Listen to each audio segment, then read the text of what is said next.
We're good? Janice, we're good to go?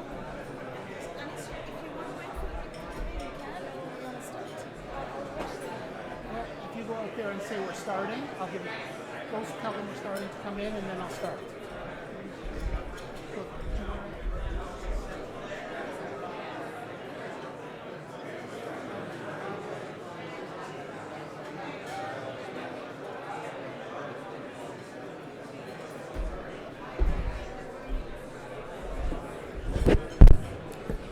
Okay, good morning. Okay, if I can get everyone's attention, please, we're going to start. Okay, good morning. For those of you who don't know me, my name is Jordan Kaplan. I'm honored to be the chair of the Professional Advisory Committee of the Jewish Foundation of Greater Toronto, and I'd like to welcome you here, and I'm going to moderate today's program. I'd like to take this opportunity to thank our two sponsors, Israel Bonds Canada as the lead sponsor for Professional Advisor, and Seidel Financial Corporation is the morning seminar sponsor. So thank you to both of our sponsors. We truly appreciate the generosity of these firms and that help us put on these seminars and help us reduce the cost to the foundation. These seminars are difficult to put on and take a lot of time, and I'd like to thank the committee who helped put these on, and that would be Larry Berdugo, Jeff Brown, Paul Engel, Jamie Gollenbeck, and Saul Plenner, and of course Janice Benatar for their time and effort in helping in planning this morning's program.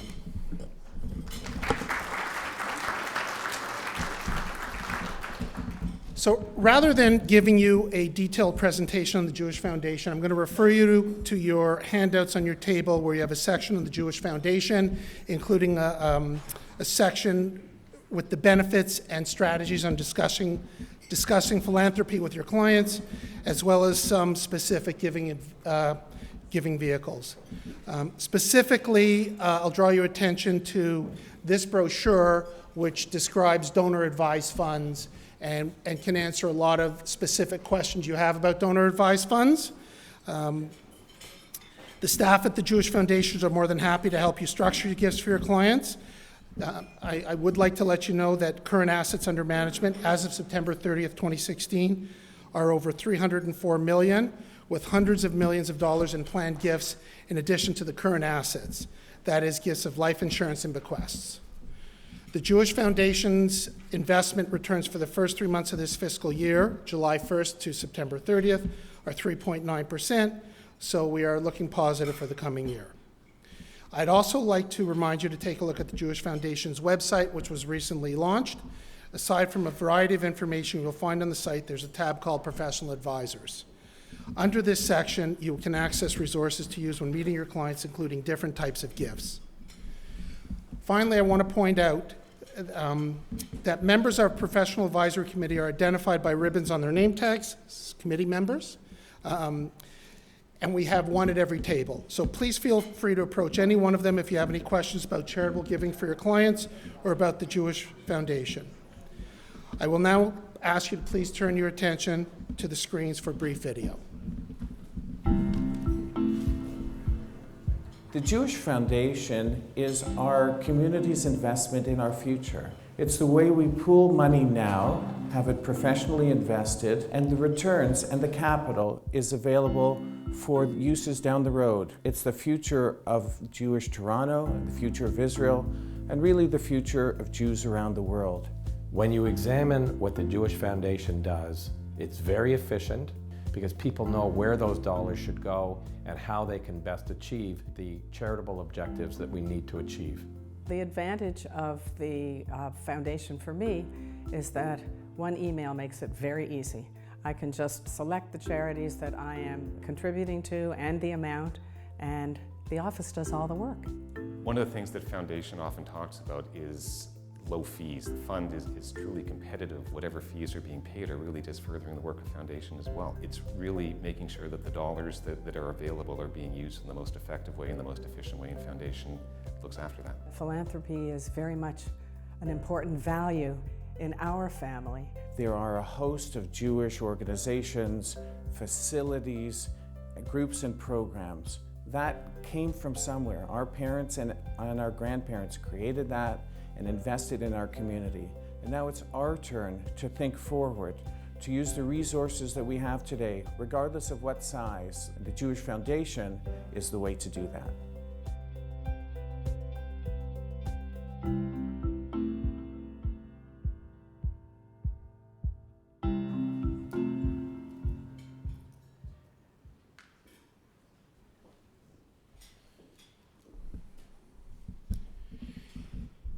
It is now my pleasure to introduce Lisa Draper, Chair of the Jewish Foundation of Greater Toronto.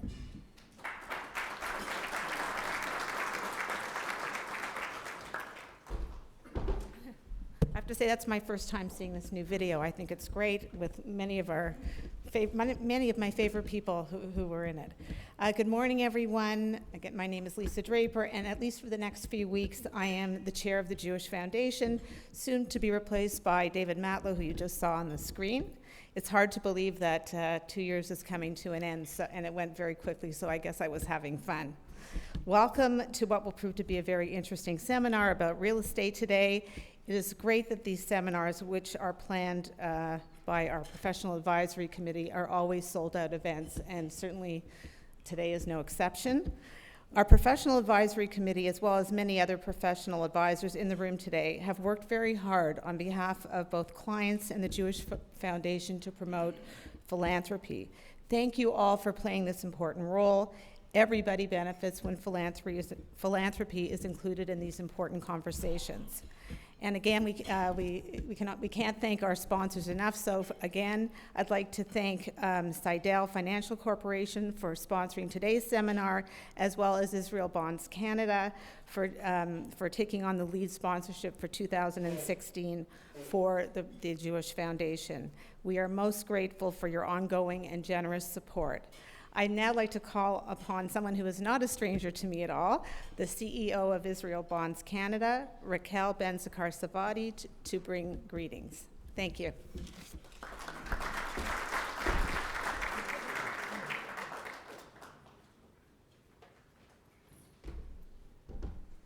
Good morning. My name is Raquel Ben-Zakar-Savadi, and I am the new CEO for Israel Bonds Canada. It is a pleasure to be here as crystal-level corporate sponsors with UJA. Our focus as the lead sponsor with advisors is a perfect fit. Israel bonds are solid, safe, fixed income investments with a perfect record of repayment since the first Israel bond was sold in 1951. Over the past decade, we have been building relationships with advisors here in Toronto and across Canada. It's been a fruitful relationship. Many advisors are now seeing the value of recommending Israel bonds to your clients. In fact, some 25 to 30% of our total annual sales now come from the advisory sector, and we thank you. As advisors, I thought you might appreciate that 2 weeks ago, Warren Buffett purchased $5 million in a 10-year Israel bond. Buffett was quoted as saying, "You can tell prospective investors that I would have taken a perpetual bond if you had offered one, because I believe that Israel is going to be around forever." You can read the entire story on our website at israelbonds.ca. Again, our appreciation goes to all of you here this morning. Through your actions in our community and beyond, you have heightened awareness of Israel bonds as an important investment and Israel as a remarkable country. Thank you.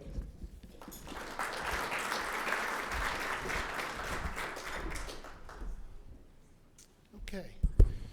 Thank you, Lisa, and thank you, Raquel. Okay, now we're going to start the formal part of the program. Just a couple of housekeeping comments. I will briefly introduce each speaker before their presentation. Their full bios are in your handouts. In between the presentation, one advisor will present a brief case study based on a recent gift to the Jewish Foundation. After each presentation, there will be 5 minutes for you to ask questions to the speaker. If you have additional questions, you may stay and ask as many as you'd like at the end of the session, subject to the availability of our speakers. Finally, you have each been given an evaluation sheet this morning. Please complete these forms and hand them to the staff at the end of the program. This really helps us plan our programs and are of real value to us and will help us give you programs that interest you. We will end our program promptly at 10:30, and of those of you who know me, promptly is the key word, with no break. So I'm now pleased to introduce Avery Schenfeld from CIBC Capital Markets to give us an economic overview. Avery is the Managing Director and Chief Economist at CIBC. He holds a PhD in economics from Harvard University, and he is one of the country's most sought-after commentators. He was ranked as the top economist in a recent survey of Canadian institutional equity investors. Avery follows economic developments and their implications for financial and asset markets. He has received multiple awards for forecast accuracy in Canada and is a 6-time winner of the Dow Jones Market Watch Award for most accurate forecaster of the U.S. economy. His prior background includes experience in management consulting on the economics faculty at the University of Toronto and lecturing in the summer program at Harvard's John F. Kennedy School of Government. He has addressed numerous business groups and has been quoted in the media in the United States, Canada, Asia, and Europe. Avery, thank you.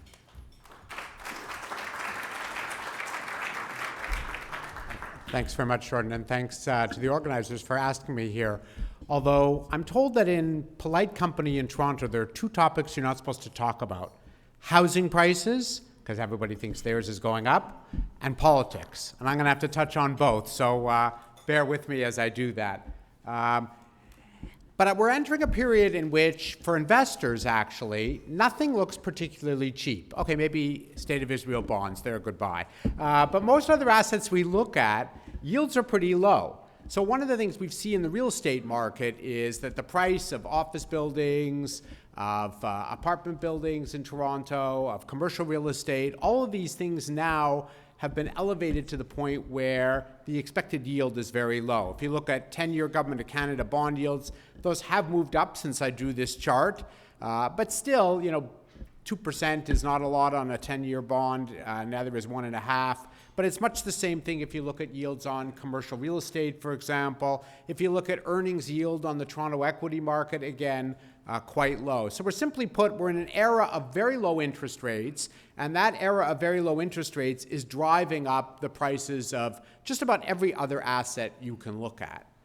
And the reason interest rates are so low is in some sense a reflection of something that isn't so good in the global economy, which is that we're not seeing growth the way we used to. Economists have a term that they call potential GDP growth. It's not actually a measure of how fast the economy is growing. It's a measure of how fast the economy would be growing if we were at full employment and stayed at full employment. And I call this 2 is the new 3. It used to be that when economic times were good, a good year for the U.S. economy was about 3% growth. And Canada was maybe a shade under that, but still something over 2.5. And now I like to tell my kids, 50s are the new 30s. We're pretty cool now, and they don't buy that. But in terms of economic growth, 2 is the new 3. 2% growth is actually fast enough now that if we had that growth rate, the unemployment rate in both Canada and the US would be falling. And that used to be a number more like 2, almost 3. And so the result is when we look around the world, these potential growth rates, how fast the economy would grow at full employment, are a lot slower for most countries, even for China. And this really reflects, to some extent, what we see when we look in this room.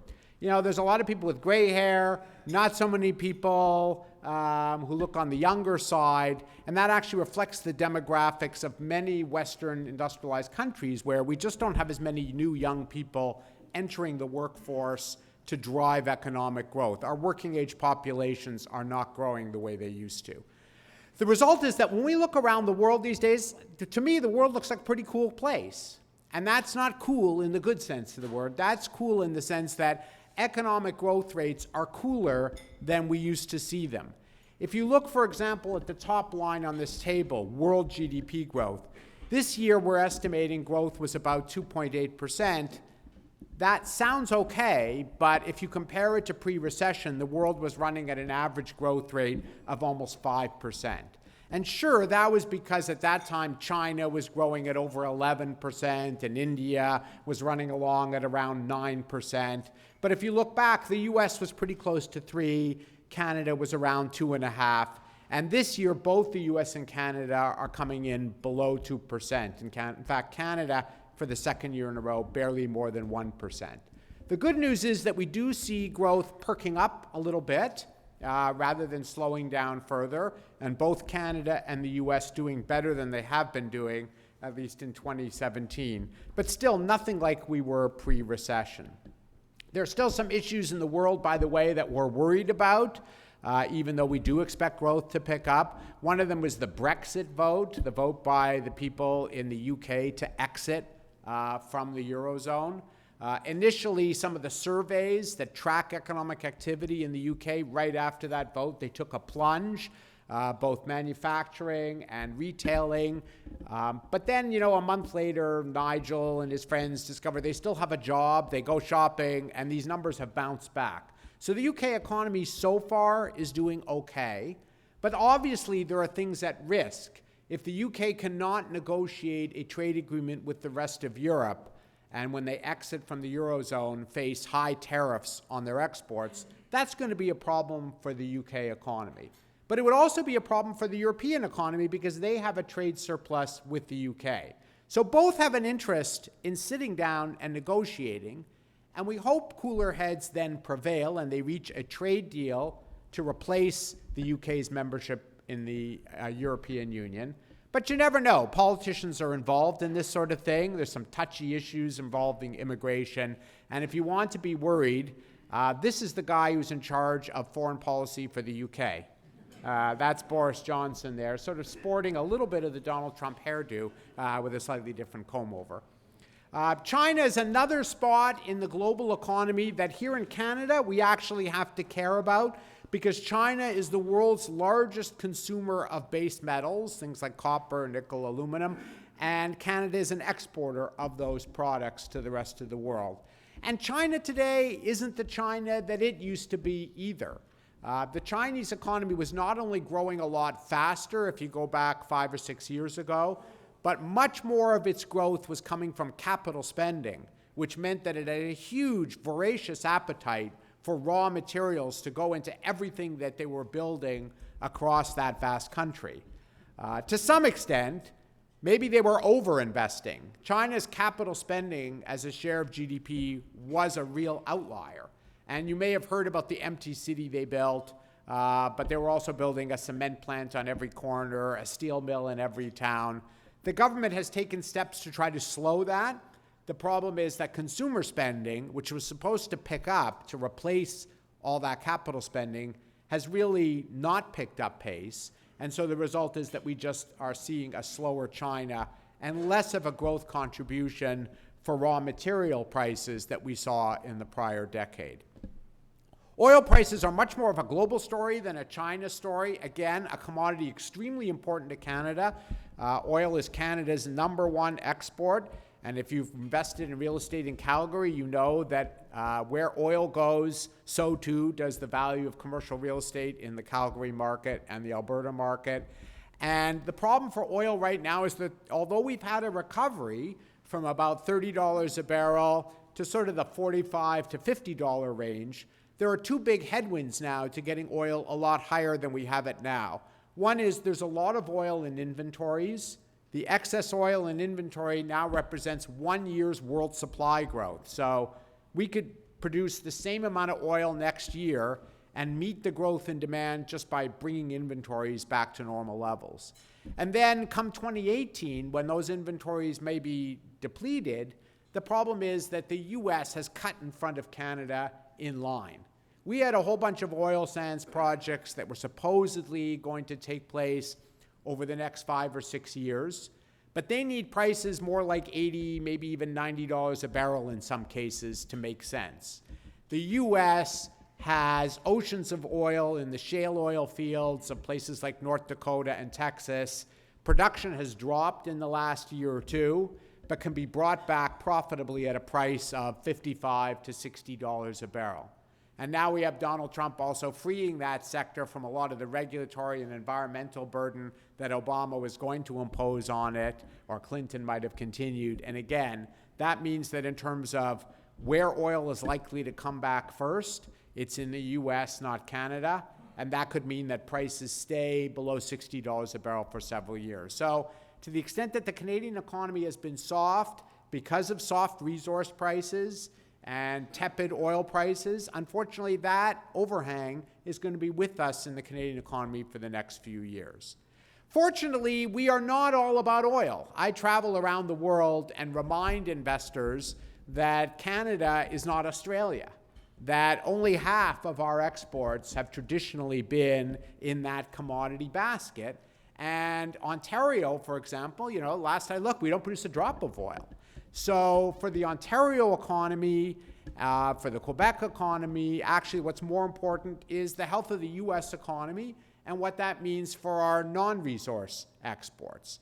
The good news is that if 2% now constitutes a good year for the US economy, then I think we're facing a couple of good years for the US economy. And most of this is because of what I would call a made in the USA expansion.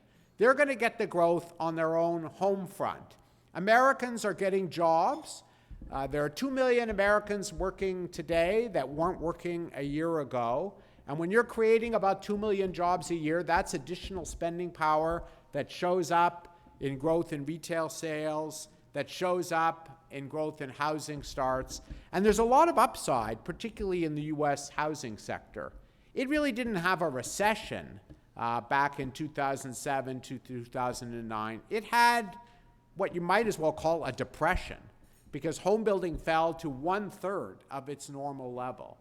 While it's made a comeback at just over 1 million new housing units a year, it still has another 40% more to go to get back to what you would normally need to match demographic demand. So if we've been building so few, by the way, where are people living in the United States? How have we been building so few houses? Well, the answer is that young Chloe and Tyler have been living with mom and dad a lot longer than they normally do. So we've had people, for example, into their early 30s living with their parents, in the US in particular, to a much greater extent than would have been the case 10 or 15 years ago. And frankly, mom and dad are getting tired of that. They're going to kick them out soon, if only because these kids are now turning 35. But also because they have been getting jobs. They're starting to qualify for mortgages, or at least look good enough as customers to rent. And we'd expect to see the home building pick up to house those young people as they move out.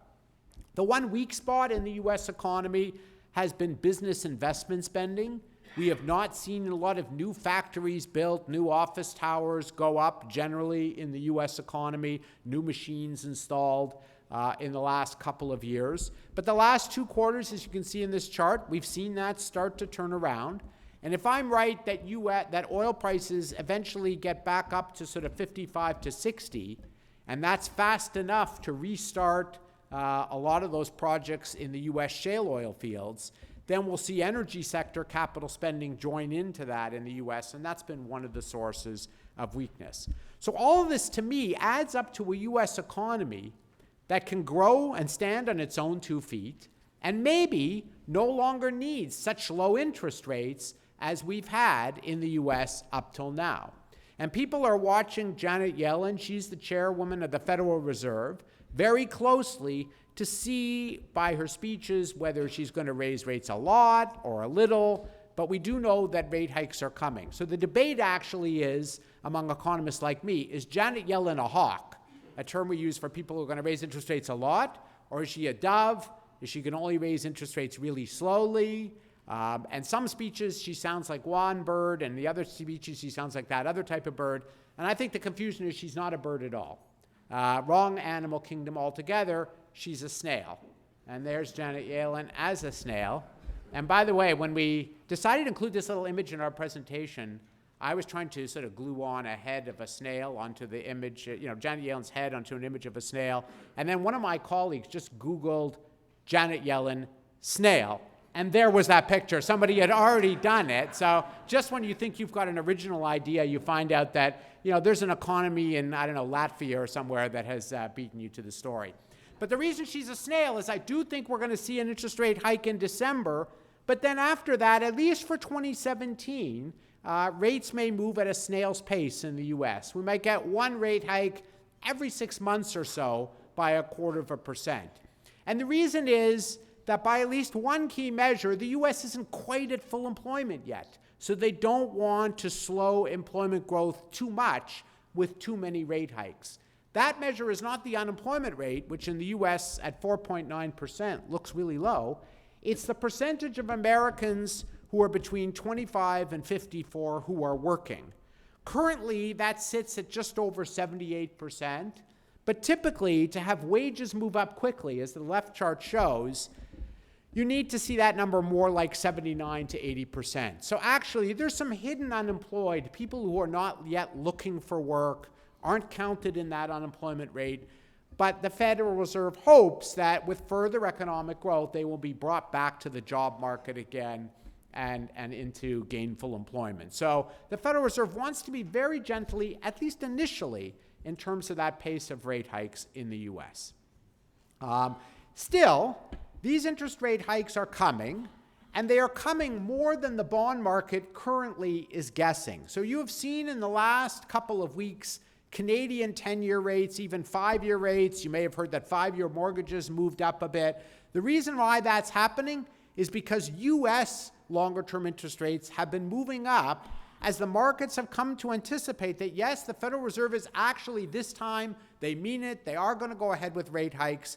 But right now, the longer-term bond market is only assuming that short-term rates get to sort of 1.5%. Our view at CIBC is that eventually we're going to be more like 2 or 2.5%. So unfortunately, it means that longer-term interest rates in the U.S. still have some ways to go, maybe another 0.5 point on long-term interest rates. And that can drag Canadian long-term interest rates up 0.5 point, even if the Bank of Canada does nothing in terms of short-term interest rates here. What about the equity market? Well, there's a famous saying that if something can't go on forever, it won't. And what we can't have go on forever is what we've seen in the last sort of year and a half in both Canada and the US, which is that stocks have been rising and corporate profits have been falling. Something has to give there. I think that we do have some room for corporate profits in both the US and Canada to improve. This chart looks at the US, but you see the very same story for Canada. The two reasons that corporate profits were weak last year is pricing power and productivity. So prices in the broader US economy only rose by 1%. That's based on a measure that it not only includes consumer goods, but also industrial goods and materials. This year, we expect that number to perk up, so a little more boost to the bottom line from higher prices. And productivity, output per worker, had been falling in both the US and Canada. That means you're hiring people, but you're not getting more output to show for it. That's also bad for the bottom line. And again, there are signs that that is starting to turn around, that output per worker is growing again, which helps hold down labor costs and boost profits. So we will have some support, at least for the equity market, from higher prices. And the other thing to reflect on is the fact that although earnings yields are very low, they don't look that low compared to bond yields. So normally, if you put $1 into the stock market, you do get more in corporate earnings than if you put $1 in the bond market and just collect that coupon. The normal gap, though, is about 2% more. And although that gap has closed a bit, it's still, for the TSX, for example, sitting around 2.5%. So there is a little bit of a cushion in the equity market for rising bond yields without necessarily decimating the stock market. Now, I haven't said a word about politics yet. And I did say that I would touch on that subject. And we had to make an assumption when we did our forecasts over the last year. We assumed a certain person would be president, and we assumed they would have a top economic advisor. So this was our assumption. Sometimes, things don't quite work out as planned. So, okay, we didn't get that result, but we're hoping still that the new president still chooses a top economic advisor. So there they are. What difference does it make with Donald Trump in the White House? Well, the market seems to be pretty excited about this. People are starting to think, hey, we weren't so sure about this Trump guy, but maybe he'll be okay. Maybe he'll bring a boost to economic growth. After all, we hear he plans to cut personal income taxes. We hear he plans to cut corporate tax rates, maybe spend more on defense. Maybe that's going to be a lift to growth. And we have added 0.2%, that doesn't sound like a lot, and it isn't, and I'll explain why, to our growth outlook for 2018, but actually expect to pay that back with a slightly slower growth rate in 2019. The reason is, why is the bump so small in 2018? Well, the tax cuts are mostly going to upper income people who tend to save more of the money they get relative to a tax cut that goes to lower income people. That's just the facts, people. Just telling it like it is. The second thing is that remember that the Federal Reserve is just on the cusp of raising interest rates because it thinks we're closing in on full employment. And in fact, by 2018, the Federal Reserve believes that the economy will be at full employment and wants to constrain growth to not much more than that 2% number that I talked about. So the more we get in tax cuts and defense spending, the more we will get from the Federal Reserve in interest rate hikes that will actually be stepping on the brake just as fiscal policy, tax policy steps on the gas. The result is that if we had had this sort of tax cut regime and bigger spending 3-4 years ago, it would have accelerated growth. But now there just isn't that much room for the US economy to grow without generating an inflation problem, given where we are in the business cycle. And the final thing is that by 2019, remember that people like Ted Cruz and his colleagues who opposed increasing the deficit, they've been reelected to Congress. And these initial tax cuts and defense spending increases are likely to cause the deficit to balloon. And by 2019, we will see demands for some offsetting government spending cuts, which actually act to slow economic growth. There are some sectors, though, that are big winners in this. Looser regulation is going to help banking, pharmaceuticals, coal, and other energy producers. Protectionism, if tariffs go up, that's actually a negative for retailers. You know, Walmart gets just about everything from China, so if it has to pay more, not good for business. Rising rates tend to be a plus for financial sector stocks. For Canada, what does Trump mean? Well, it means that we have a big question mark on Canada. Sure, most of what Donald Trump talked about on the trade side was Mexico and China. But I sat there listening to Trump give a speech during the election, and he was railing at Ford. He's saying, Ford is building a plant in Mexico, and they think they're going to make cars in Mexico and sell them to the United States. Well, they've got another thing coming. And I was sitting there thinking, I hope no one tells Trump that actually Ford has a plant in Canada that makes cars and sells them to the United States. And by the way, General Motors has one too, and so does Chrysler, and so on. So we hope that we're not caught up in that protectionist wave, because if we were, it would be a big negative. If we're exempted and the protectionism only addresses, say, Mexican exports to the US, then actually we might win a little bit because we compete with Mexico in the US market. So simply put, there are a lot of uncertainties in the Canadian economy right now until we see where this goes. For the real estate sector, one slight negative. As I argued, if Trump stimulates with tax policy and with government spending initially, we will have more interest rate hikes in the US. The spillover will be slightly higher bond yields in the US, and it does mean that 5-year rates, 10-year rates, 30-year rates will be slightly higher in Canada under Trump than they would have been otherwise. So a slight negative for real estate overall. So what does the Canadian economy look like other than that? Well, to me, the Canadian economy looks like a donut. And that's not just because we've got a Tim Hortons on every corner, we must eat a lot of donuts. Maybe I should have at this thing, I should have said a bagel, right? That would have been more appropriate. Okay, it looks like a bagel. And why a bagel? Because you got this great piece of bread, it's got sprinkles, you can have the everything bagel, it's got everything on it you want, except it has this hole in the middle. And the hole in the middle of the Canadian economy right now is energy sector capital spending. Oil output still grew in the last 2 years, but capital spending on new oil projects has taken a plunge.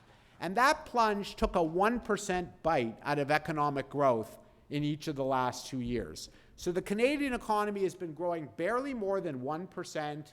It would have grown basically twice that pace if energy sector capital spending had been flat as opposed to nosediving. Now, in terms of the outlook, sometimes the best good news is less bad news. Think of the energy sector capital spending as like a stock in your portfolio. And I know this would never happen to you, but suppose you had a stock in your portfolio and that stock plunged in value and you just happened to never have sold it. You could always tell yourself now, well, now it's a much smaller part of my portfolio, so how much damage could it do? That's where energy sector capital spending is. It has now shrunk to less than half the weight it had in Canadian GDP 2 years ago. And so even though it is likely to still decline a little bit over the next 2 years, it's not going to take as big a bite out of economic growth. And that's largely why we have the Canadian economy's growth rate improving from 1.2% this year to 1.7% next year, and similar in 2019. We're just going to see less of a fallout from the energy sector than we've seen in the first 2 years of these softer oil prices. The rest of the economy, it's a bit of a mixed bag.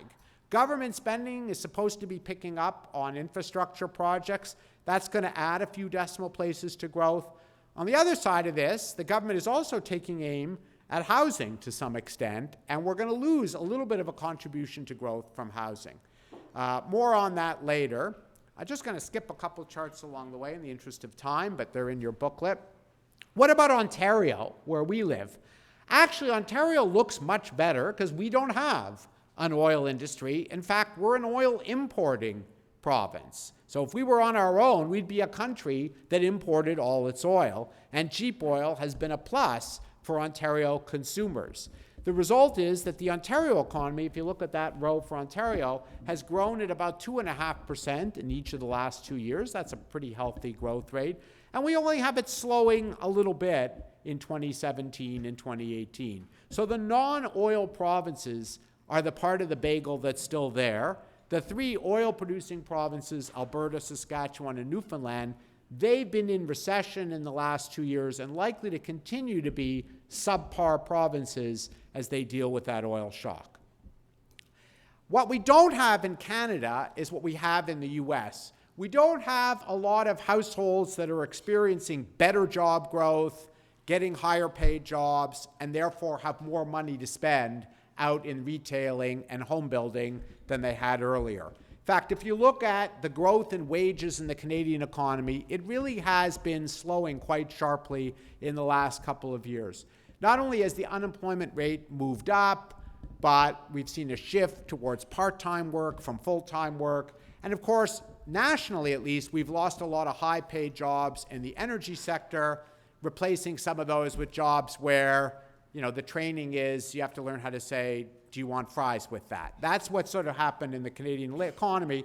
We do have a temporary lift right now to retailers in that the government instituted a new child benefit that involves some pretty big checks going out to low and middle income families with children. They're going to boost after-tax income nationally by about 0.5%, both this quarter and next quarter. Haven't yet seen that showed up in retail sales numbers in the last couple of months, but we do expect it to. So I'm going to skip ahead here. What are we relying on then to get the economy growing? Well, the hope was a weaker Canadian dollar would boost exports. And in fact, nothing has happened on exports. The US has actually been cleaning our clock in terms of manufacturing, even particularly in the most capital-intensive manufacturing. The result is that we're just going to need a low Canadian dollar for a lot longer in order to make places like Ontario competitive with Tennessee, Kentucky, let alone Ohio, Michigan, and so on. And the Bank of Canada has been steering the Canadian dollar weaker by cutting interest rates in 2015 and basically threatening that maybe they'll cut them again if need be. And cutting interest rates typically lowers the value of the Canadian dollar. On housing, we have to be a little bit careful what we wish for. Housing was a big growth contributor in Ontario and BC, and the latest mortgage measures are going to tighten mortgage availability. They're going to weaken the amount that people can get. And by slowing home building and housing turnover, we're going to take a bite out of growth in Ontario and BC. I detail some of the mortgage rules and what we think they'll mean. What about house prices? Well, house prices tend to be much more volatile in Vancouver than Toronto. So if these latest measures, and I would add to that the 15% tax on foreign buyers in BC, if they're going to have an impact on prices, we'd expect a bigger shock in Vancouver than Toronto. But we do expect that these measures will start to cool house price inflation in Toronto as well. How did house prices get so high? It's all about land. It's really the combination of the lack of land to build single-family houses and that combining with very low interest rates that let potential buyers borrow more at lower rates.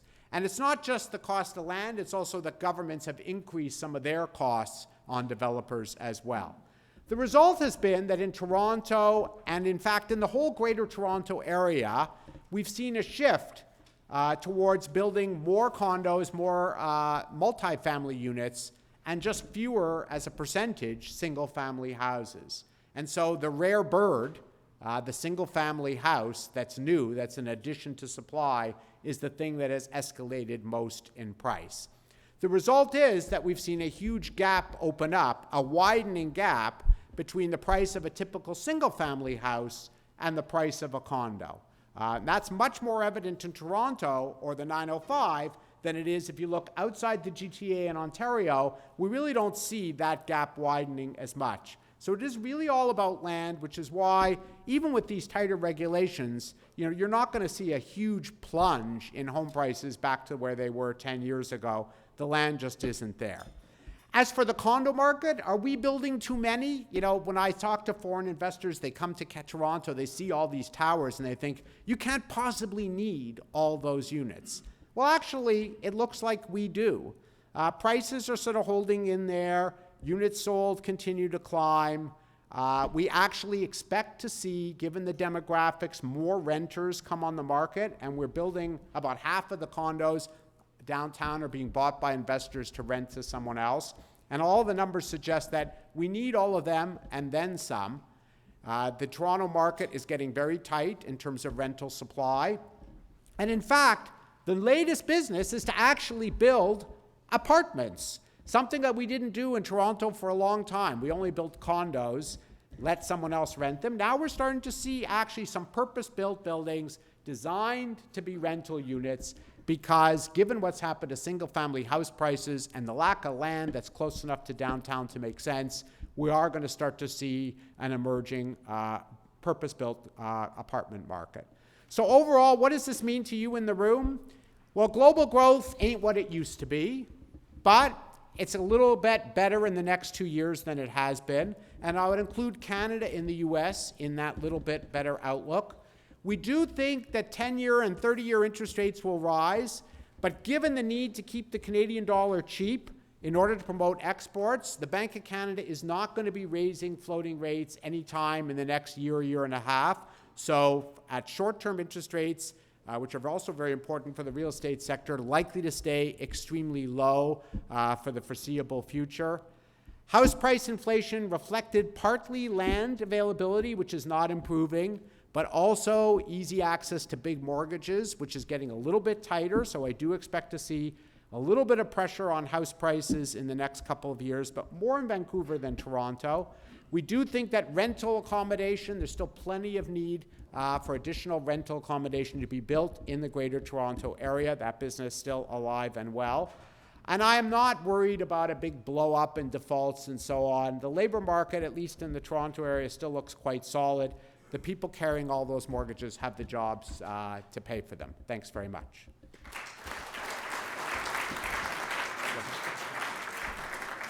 I'm told I do have a few minutes to take questions on things I didn't talk about or breezed by so quickly that you were left breathless, so. Yes. So I'm wondering, this is something you didn't touch on. I'm wondering if you could comment on the effect of the demographic shift on the economy and what happens with baby boomers as we sort of now enter into retirement.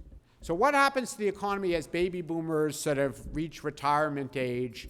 Part of this is the 2 is the new 3 that I talked about. So if you actually look at Japan, for example, which is a huge problem with an aging population, a good year for economic growth there is 1%, because the working age population actually shrinks every year by a significant amount. If you look at Atlantic Canada, they're Japan.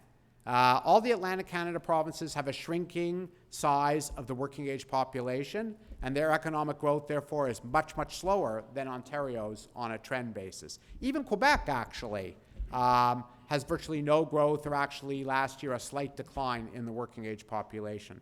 So it just means we get less growth, and it's one reason why interest rates are lower, is that with a slower growth in economy, businesses don't need to expand capacity as quickly, so they're not borrowing and investing as much at any given rate of interest, can't afford to set interest rates as high without doing damage to the economy. So actually that slow growth has a hidden benefit for the real estate sector. It's one of the forces keeping long-term interest rates lower now than they were a decade ago or 2 decades ago when the economy had a faster trend growth rate.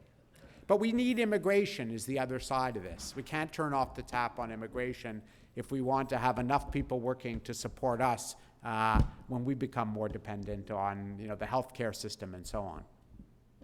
Yes?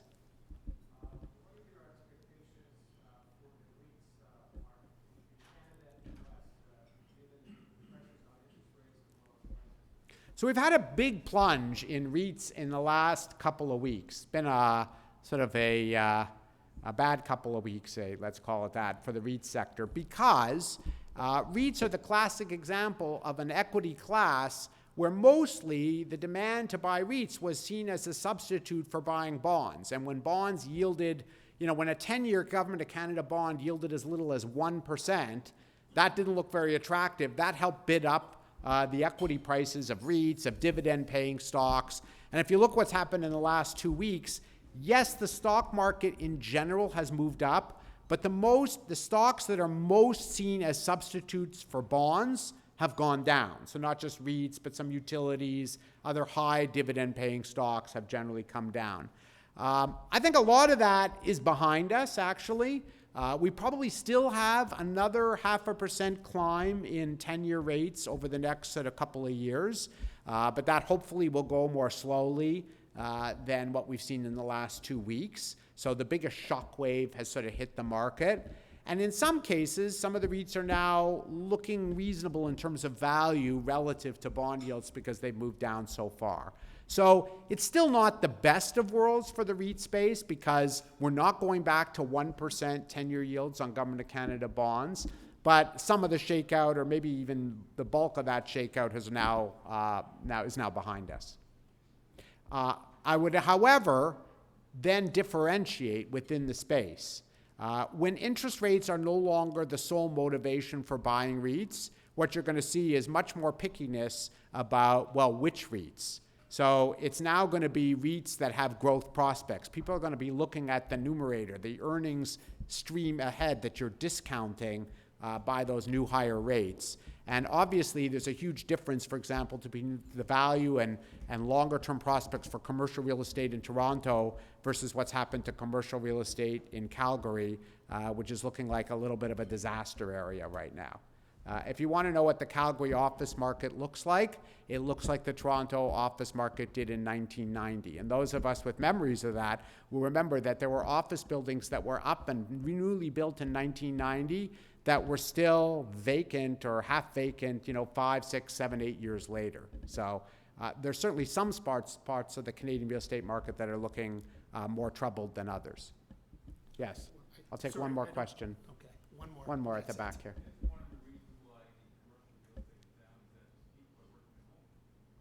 Is commercial real estate down because people are working at home? Where are we talking? office space? Not so much, actually. I mean, there are people working at home. There are probably people in this room who work at home. I remember when I was a lot younger, there was this idea of, we're going to all telecommute, right? We're going to work out of our houses, and nobody likes that. Camaraderie at work is a pretty good thing. I don't know if my wife and I could stand each other if we both sat at home on a desk looking right at each other all day long. So I think it's good news that we don't do that. Most of us do leave the house, and for our own sanity. But also, collegiality is pretty important. I remember when people said we're not going to travel anymore on business trips because you could do everything over a conference call, but somehow we still go.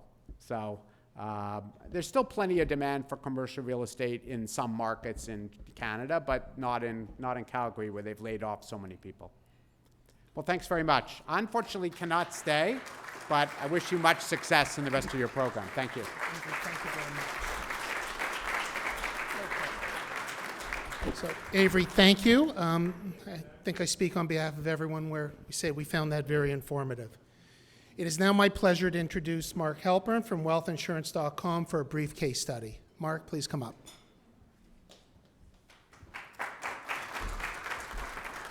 Thank you, Jordan, and good morning, everybody. It's nice to be back here again. I spoke a few years ago, and it's always a pleasure to be able to give over some case study to hopefully inspire you in the audience to be doing the same. I'm on the Professional Advisory Committee for a number of years here at Foundation.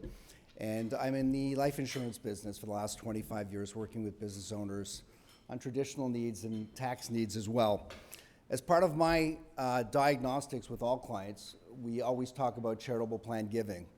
And it's one of the last things we discuss, and we ask the same question when it comes to charity. There are 3 possible beneficiaries to everyone's estate: your family, Justin Trudeau, and charity. You can only pick 2 of those. Which 2 would you pick? Most people will say their family and charity, and that's really the beginning of the conversation.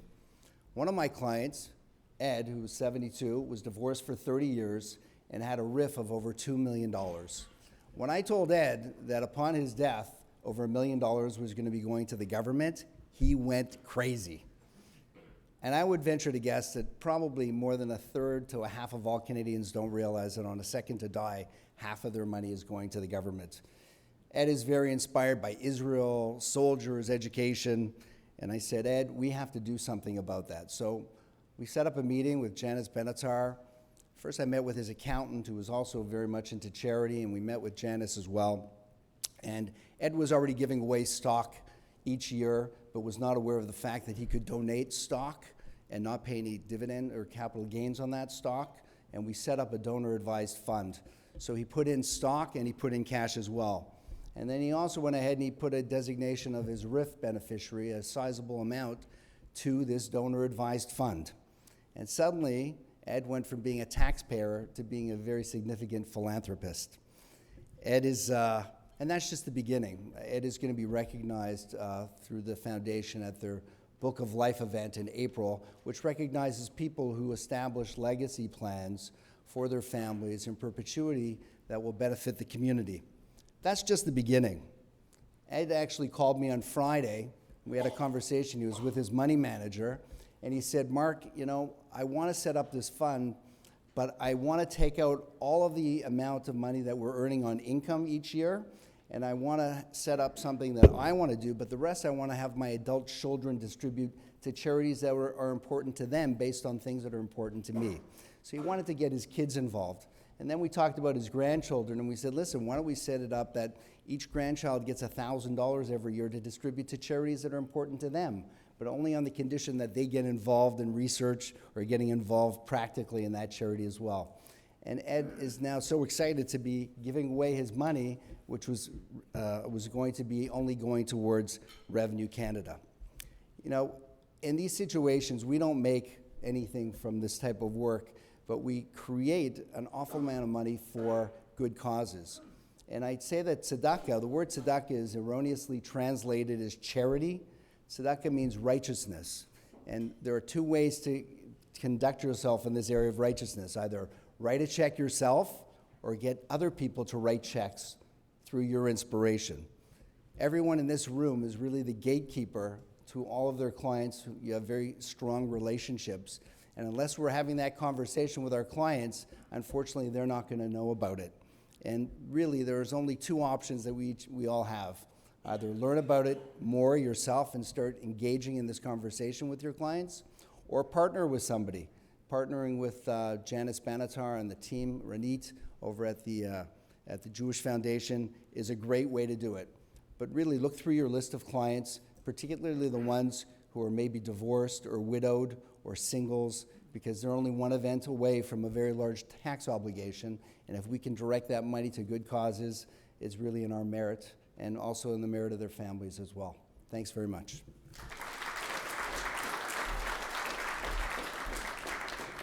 Okay. Thank you, Mark, and thank you for your good work. It is now my pleasure to introduce Eric Hofstein. Eric is a partner with Minden Gross, practicing in litigation and dispute resolution, with a special emphasis on trust and estate litigation. He has extensive experience advising and representing individuals, corporations, charities, and financial institutions, including capacity proceedings and disputes over the management and succession of family businesses. Eric has significant experience in corporate and commercial disputes, including shareholder remedies and injunctive relief, and disputes involving real estate, including construction, development, and leasing matters. He is named as one of Canada's repeatedly recommended estates lawyers by the Canadian Legal Lexpert Directory. He's appeared as counsel at all levels of Ontario courts and at the Supreme Court of Canada. Eric is a frequent speaker at legal conferences and publishes regularly on trust and estate topics. He's a director of a local charity and a former member of the executive committee of the OBA Trust and Estate section. Eric?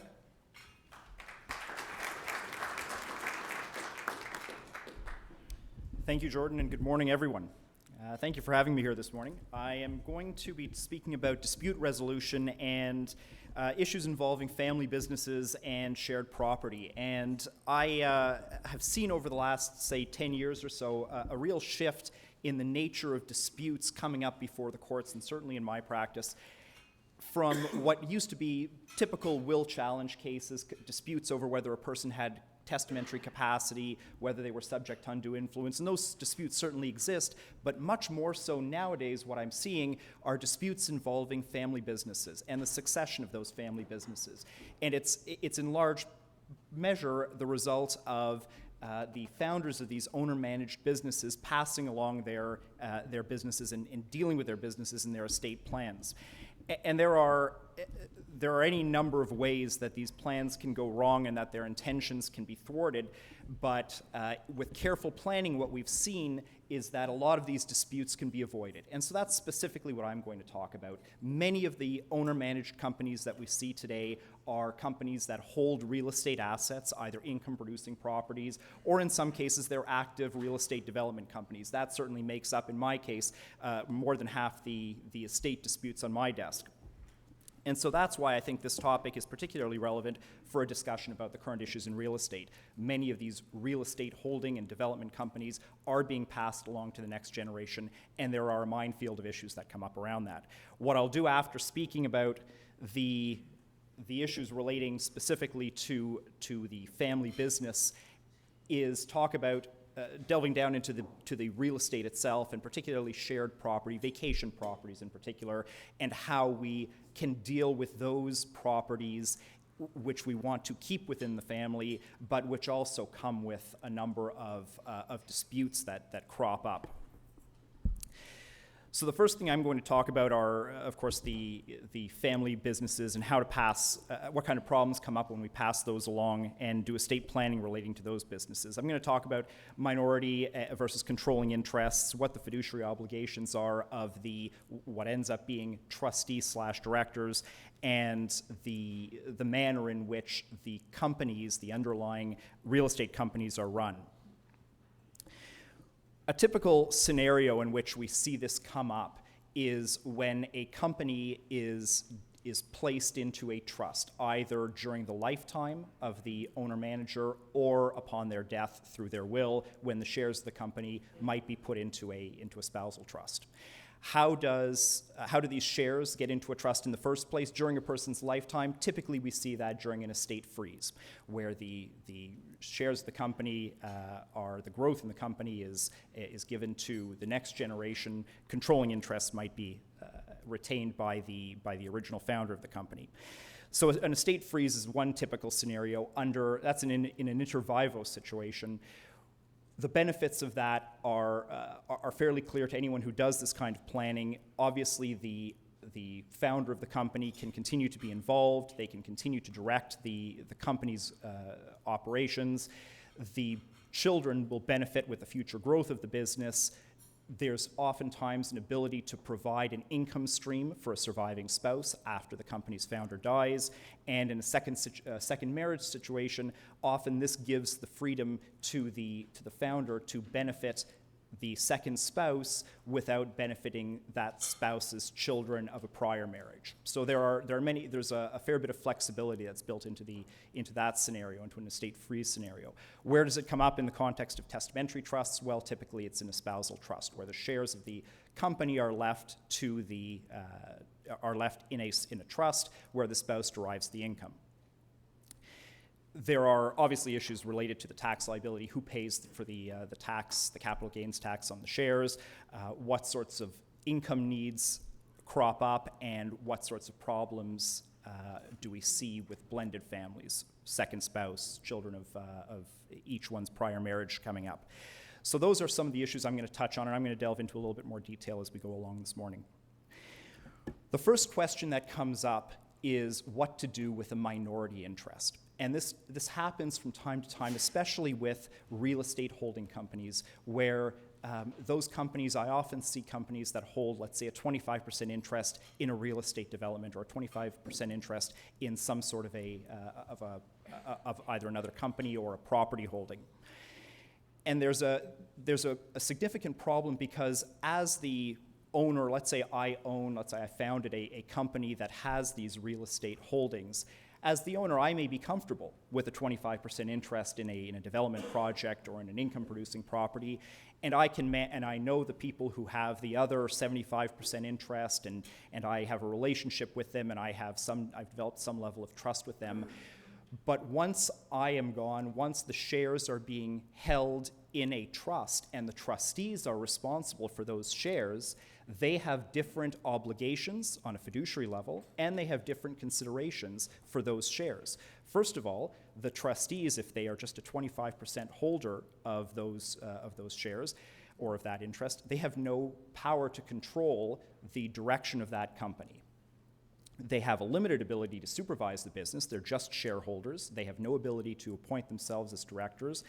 And the shares, especially in a privately held company, tend to be illiquid, so they can't be easily sold. Trustees are often unable to assess the value of those sorts of shares for the purpose of determining the direction of the trust's investment. And it's also a very unpredictable income stream. So at the end of the day, there's a very serious question that has to be answered about whether to continue holding those shares. So if I put my shares of all my companies into a trust, and one of those interests is just a 25% interest in another company, my trustees are going to have to make a decision about whether those shares should be sold.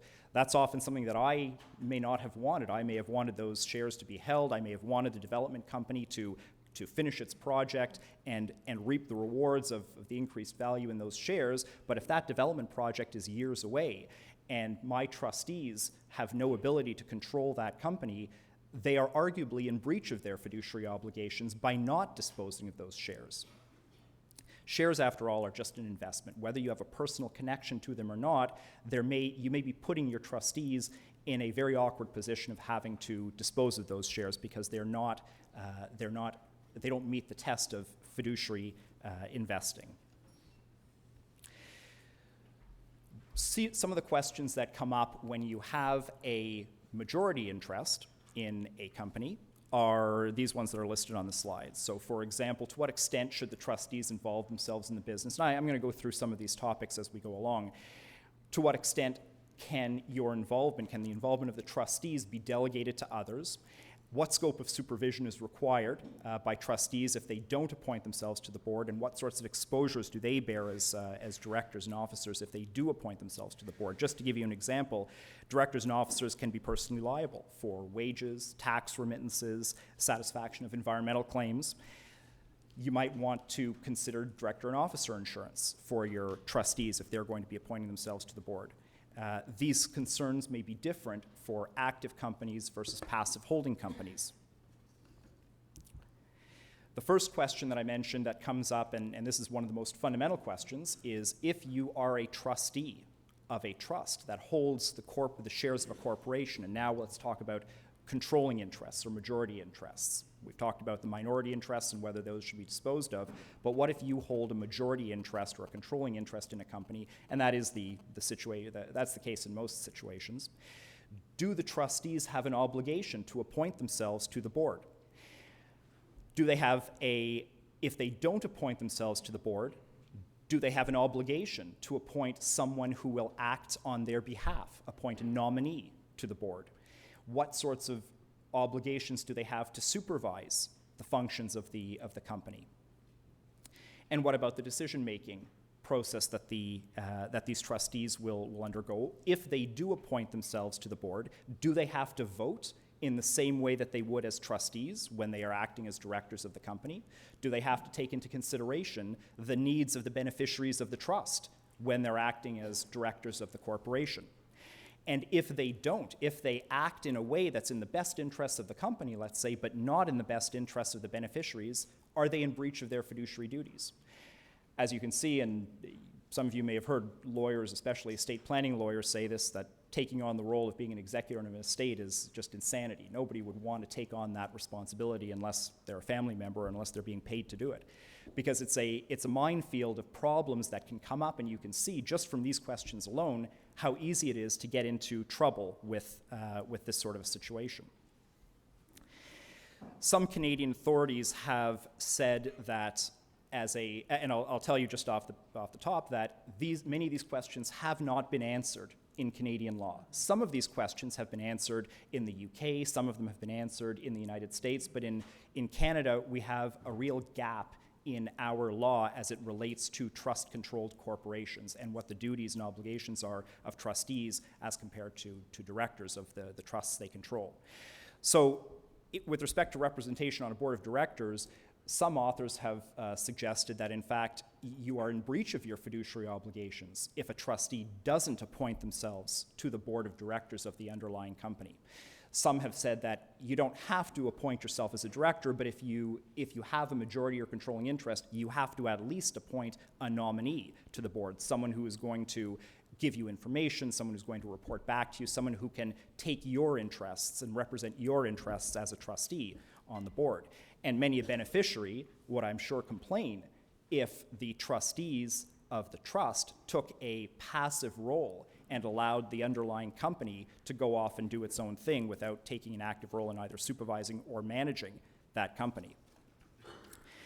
There's the principles of trust law, and this will not be, I'm sure, a surprise to anyone, are that the trustees have an obligation to exercise their powers in the best interests of the beneficiaries and in accordance with the terms of the trust.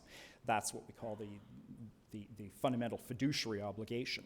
But in corporate law, of course, the obligation of a director and officer is to act in the best interests of the company and of the shareholders. Now, in most cases, those interests will dovetail. The interests of the company are the best interests of the trust, because as the company does well, the value of the shares increases, there's an income stream coming through the trust, but not always. And there are conflicts of interest that come up, and that creates significant problems for trustees.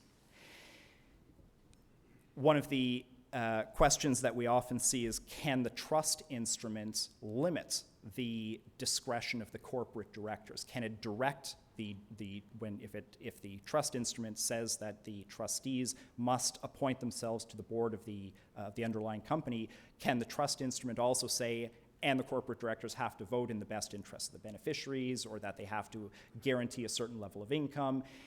And this is one of the questions that has not been answered in Canadian law. There is an overriding principle that comes out of the UK from a case from the 50s that says that when a director acts in their capacity as a director, representing the company on the board of directors, they have to act in the best interest of the company. Even if they are also trustees of the trust holding those corporate shares, their primary obligation is to the company.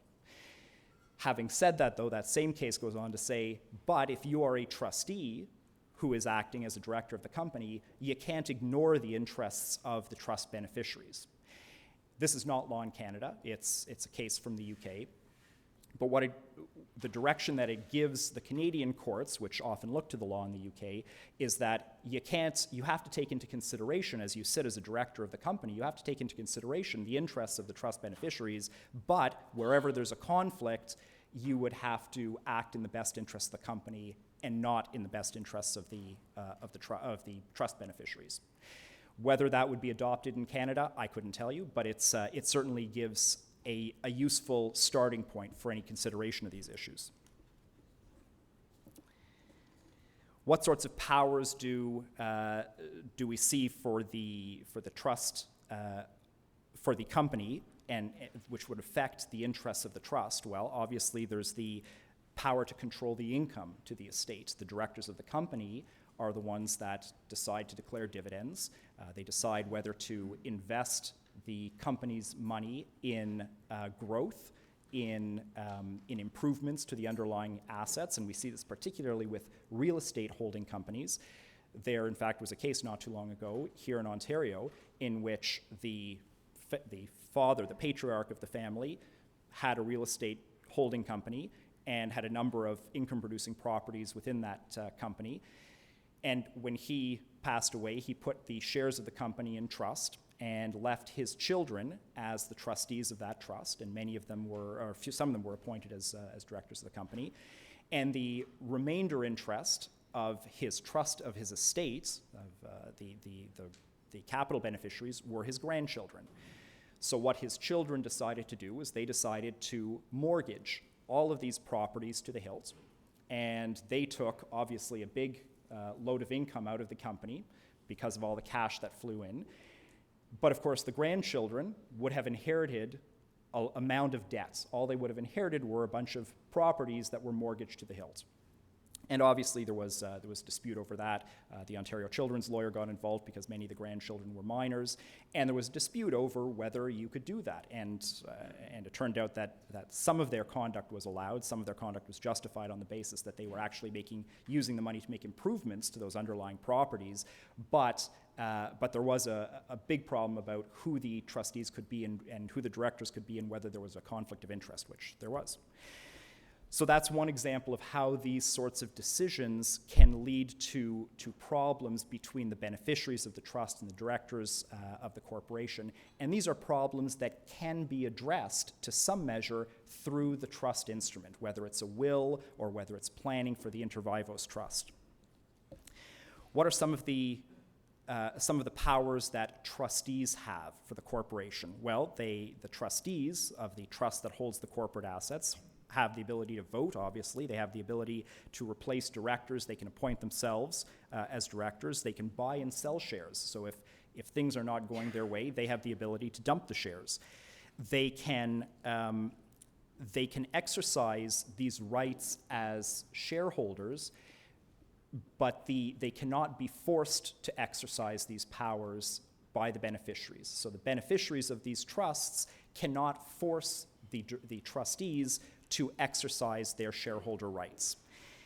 Having said that, the beneficiaries of these trusts do have remedies. There is case law to say that these beneficiaries are complainants under our Business Corporations Act, which means they have access to the oppression remedy. What sorts of options do we have in planning for this sort of succession? Well, one of the options that we consider are exculpatory clauses. You often have language in the trust instrument that says, for example, the trustees have absolute and unfettered discretion to appoint themselves to the board or to make the decision. They do not have to have an even hand between the income and capital beneficiaries. Does that really protect trustees? The answer is no. There's really no such thing as absolute and unfettered discretion. It is language that is often used, but the case law is very clear that if you do something that is manifestly wrong in the trust, if you do something that even vitiates the very nature of the trust, then you won't be able to access the protection of the trust instrument. So we could go on for half an hour talking about whether these exculpatory clauses work or not. They do work. They do offer some protection. But if you go too far, if you take acts that are manifestly unfair, those exculpatory clauses won't protect you. You can certainly go to the court and ask for direction if you're in a bind, but the courts don't substitute their judgment for the business judgment of the trustees. Courts are not there to do that. They're there to answer legal questions, and they will decline to make decisions on the part of the trustees. So, for example, you can't go to court and say, should I or shouldn't I sell these shares? That's a decision that the trustees have to make. And we talked about the shareholder remedies. So now delving into the underlying property, and what I'll just focus on one type of property in the very short time I have left, but the one underlying type of property that often leads to disputes are vacation properties, cottages, ski chalets, certain types of farm property. And there are many different ways of planning for the succession of these shared vacation properties, and you see a couple of them listed on the slide, and I'll briefly mention a few pros and cons to each one. Let's just use a cottage as a simple example. One way to deal with a cottage, you can just gift it during your lifetime. You can give the cottage to the child that you want to have it. It's a simple solution. You don't have to worry about land transfer tax if you don't have any consideration, if it's given for nominal consideration. And of course, you'll avoid probate fees if you give the property during your lifetime. On the disadvantage side, you've got capital gains tax, which is going to be payable, and therefore you need liquidity for that. You can't plan for life insurance to help cover that because it's made during the lifetime. And the level of income, the capital gain that you get, might affect the old age security that you're entitled to receive. There are many strategies for dealing with that. You can transfer the property in stages, in successive interests over years, but you also have to take into consideration that if you have multiple children, benefiting one child with that property, what people often do to plan for that is they'll make provision in their will to provide their other children with other financial rewards. But at the time they die, the cottage might be worth a lot more. There might be an uneven gifting from the estate. Another way to deal with this is making a gift by will. Obviously, the downside to that is that you have to pay probate tax on that property. But at the time that you pass away, you may have more money available, either through liquidity within your estate or strategic use of insurance, of life insurance. As well, many parents will ask their children to pay the life insurance premiums if they are ultimately going to get the benefit of the property. One advantage to doing things that way, of course, is that you retain control of the property during your lifetime. Another option is to gift the remainder interest. That's where you make an immediate gift of the property to, let's say, a child, and the parents, or anyone else for that matter, can retain a life interest in the property. That has the advantage of allowing the parent to use the property as if they were the owner, with some restrictions. They typically can't encumber the property or dispose of it, but the gift is made immediately, and they can enjoy the property. They can retain some control of the property during their lifetime. You also avoid probate tax because the gift is done immediately, and that life interest that you retain, it terminates upon death. So upon your death, the child who has the remainder interest would inherit the full property. The problem is that, of course, you have to pay capital gains tax twice, once on the remainder interest, once on the life interest, but that is not necessarily a detriment to this approach. Again, I could spend half an hour speaking about the problems of joint tenancy. We've seen the changes in the law recently about joint ownership of property. It is a minefield. You do need to take very careful steps to ensure that putting property in joint ownership with a child is actually going to result in the property being transferred to that child upon your death. If you decide to enter into a co-ownership arrangement where multiple children, or you and multiple children, will own the property together. I'm saying you, I mean your clients, of course, but it applies to many of us too, if you own the property jointly, it makes sense to enter into a co-tenancy agreement so that the issues about the use of the property are dealt with. Transferring to a trust is a very flexible option. It allows parents to equalize the benefit when you have children that have different income levels. So a child who's better off financially than another child, putting the property in trust can have the benefit of giving the children equal access to the property regardless of their income levels. But you do have to worry about tax planning for that. And one of the other creative solutions is a not-for-profit corporation. And then finally, the last option that I'll talk about is living together before marriage, clauses in a will. That means that you test drive co-ownership of the property, where your estate trustee will hold on to the property for 1 or 2 years, allow the children to try sharing the property, and at the end of that 2-year period, they're obligated to make a decision. Either they're going to buy in and purchase the property, or they will allow the property to be sold and simply take the cash. And then, of course, the final option is to sell the property immediately. That's all I have to say, and my time is up, so thank you very much for your attention. I'm told I have a couple of minutes for questions. I've sort of breezed through some of this, so I understand if there are some questions about that. If not, I'm around afterwards, happy to answer questions. Yes?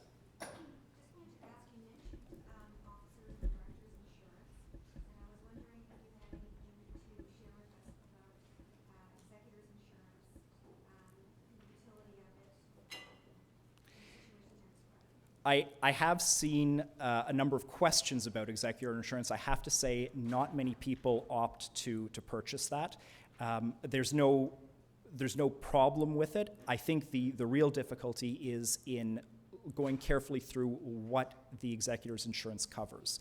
There are exclusions, and as I understand it, there can be difficulties with what the insurance will cover. For example, it will typically not cover a breach of trust, where a court finds that there is an actual breach of trust.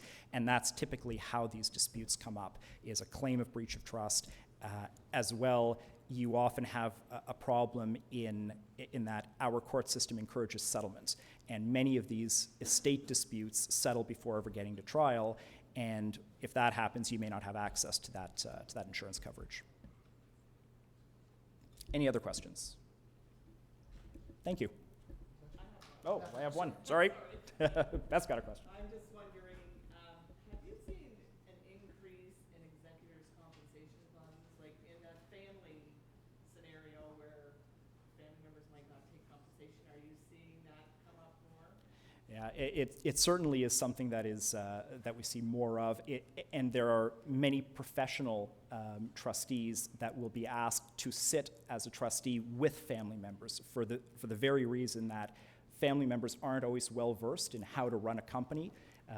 You often have, you certainly have situations where one child has been involved in the family business and has come up through the ranks and is serving not just as a trustee, but has been an officer of the company, has been a director of the company, and continues in that role. But in situations where either you have one child that has been involved and other children that aren't familiar with the goings-on of the company, you might have a professional trustee sitting with that child to ensure that there's at least the appearance of transparency, of openness about how the trust is being managed and how the company is being managed. I, as a litigator, what I see a lot of are disputes that really stem from the fact that one child has been involved in the company and the other children just don't know what's been going on for the last 10, 20, 30 years. So oftentimes a founder of a company, a testator, will put in place a professional trustee to sit with that child and ensure that all of the children have equal access to information and have some appearance of neutrality within the legion of the trustees. That leads to the question of how is everyone compensated, and where you have, and I certainly do see people being, trustees being much more diligent about claiming their compensation, not just as trustees, but also as directors of the underlying company. And that can lead to claims of double dipping, where you have to be careful not to take more than what you are entitled to take. Compensation clauses, I don't see that those being more detailed within the wills or within the trust deeds. I don't often see a fee schedule for a family member trustee. For professional trustees, I do, but certainly the compensation that's taken within the underlying company is one that's typically a very well-defined compensation scheme. Okay. Thank you.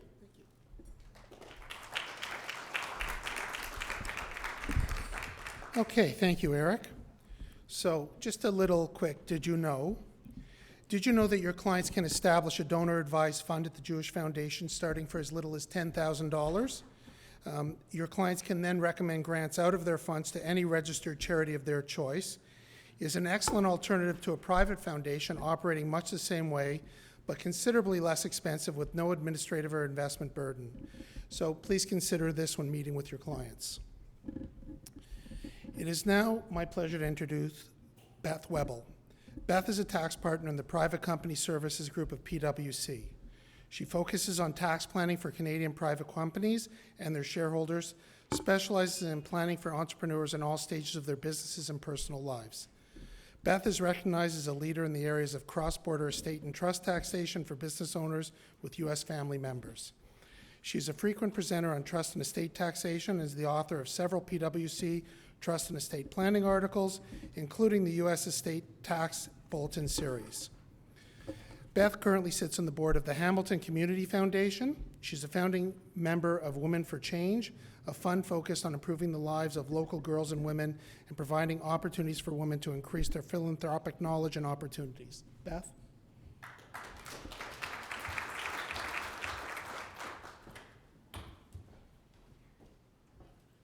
Thank you. So I was here a few years ago talking about taxation of U.S. real estate, and I thought I'll just pull out my old presentation. And much like our economic presentation, I have to admit when I got up the day after the election, the first thing I did was said I have to find Trump's tax proposals, because I practice in the area of Canada-U.S. taxation, spent a lot of time in U.S. tax. Honestly, did not for a second think that I would be looking at decreased U.S. tax rates. So here we go. So I thought what I would do is, instead of just going right through the structuring options on U.S. real estate, I want to just review Trump's proposals, because quite frankly, if everything goes through that, everything that's being written about at the moment, it will change all of our planning. So when I go through the planning, maybe what I'll try to do is, and I've been trying to think about this over the last week or so, how will this affect things going forward? So where are we with President-elect? It's so interesting. I work with a lot of U.S. citizens living here in Canada, just U.S. citizens, dual citizens. My clients were very, very, very vocal about the election, which probably a lot of you are familiar with, and very passionate about the results. I have a few clients who were looking at purchasing U.S. real estate and have since told me they're not purchasing it. But once those discussions are done, what I point out to them is, my clients actually are the ones that are really going to benefit from Trump's tax proposals. Softens the blow a little. So here we go. Do we have any U.S. citizens in the room? You don't have to put your hands up, but if we do have U.S. citizens or dual citizens, or we have children who are dual, this is all very relevant. So what does this mean? Okay, two types of taxes in the U.S., right? Income tax and wealth tax. Income tax, much like our income tax regime. Wealth tax is their transfer tax. So the U.S. taxes the transfers of wealth, either during your lifetime or at death, okay? The proposals affect both. So if we talk about income tax first, which is maybe more straightforward, he's talking about a drop in the top rate from 39.6 to 33. That's pretty significant, right? Oh, sorry.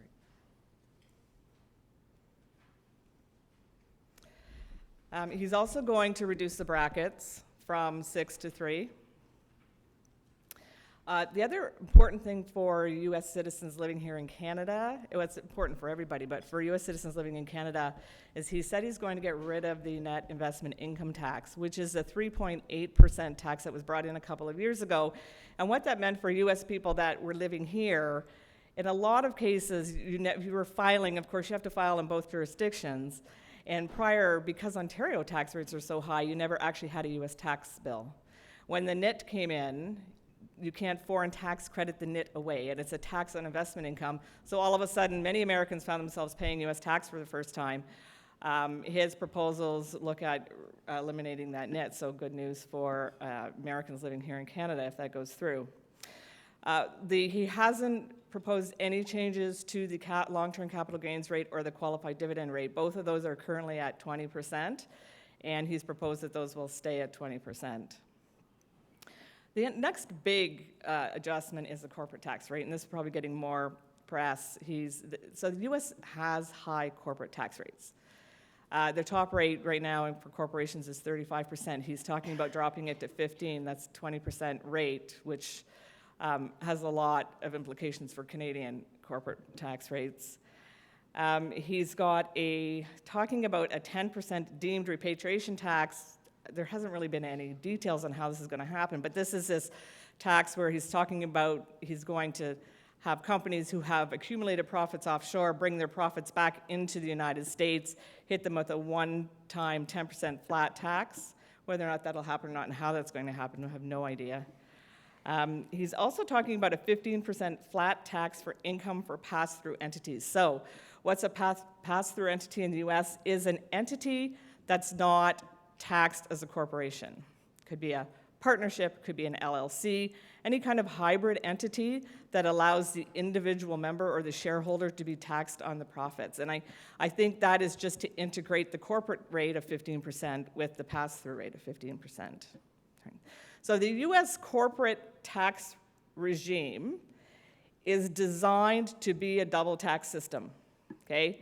So the way it's designed is you earn income in a corporation, you pay tax at the corporate level, then when you distribute the profits, you pay tax again on the dividend. They don't have a concept of integration like we have here in Canada, where we are supposed to be indifferent whether we earn our income through a corporation or we earn it personally. What his proposals are doing is he's said that he would like to get them integrated. So they'll go to more of an integrated system. So there is not this big double taxation if you earn your income through the corporation. The other thing that he's talked about is the repeal of the estate tax. Now, I mean, I'm going to talk more about what the estate tax is. What he's said here is he'd like to eliminate the estate tax and go to more of a capital gains tax at death. So if you die in the U.S. right now and you're an American, you don't pay income tax. You're not deemed to sell your assets like we are, right? When we die, we're just deemed to sell our assets. We pay income tax or a capital gains tax on assets that have accrued gains. In the United States, that just does not exist. You die, they value your assets. The first $5.5 million are exempt from tax, but anything over and above that is taxed at 40, right? So that's that wealth tax. You do not pay an income tax. Sometimes people are confused about that. So the asset then just passes to the next, whoever it's gone to at whatever the fair market value was at the date of your death. Right now what they're saying is that repeal would replace it with a capital gains tax, but he's said that that capital gains tax would only apply if your value of your estate is more than $10 million. Because if you think about the estate tax in the US, the exemption of $5.4 million exempts almost everybody from estate tax. So basically, if you're an American and you die, you don't have a tax triggering event unless you're extremely wealthy. So that's where we're going with the estate tax. The one thing he hasn't said on this is whether any of this estate tax repeal would apply to the likes of me. Now, I'm not a U.S. person, I'm not a U.S. citizen, so I'm a non-resident alien, right? If you're not a U.S. citizen, you're referred to as an alien, okay? If you're not a U.S. citizen and you're not living in the United States, you're referred to as a non-resident alien. Whether or not Donald Trump's regime is going to be friendly to aliens is a question that we can all speculate on. If I had to guess, I would say no. So even if an estate tax repeal goes through for U.S. persons, will it apply to non-resident aliens? I have no idea.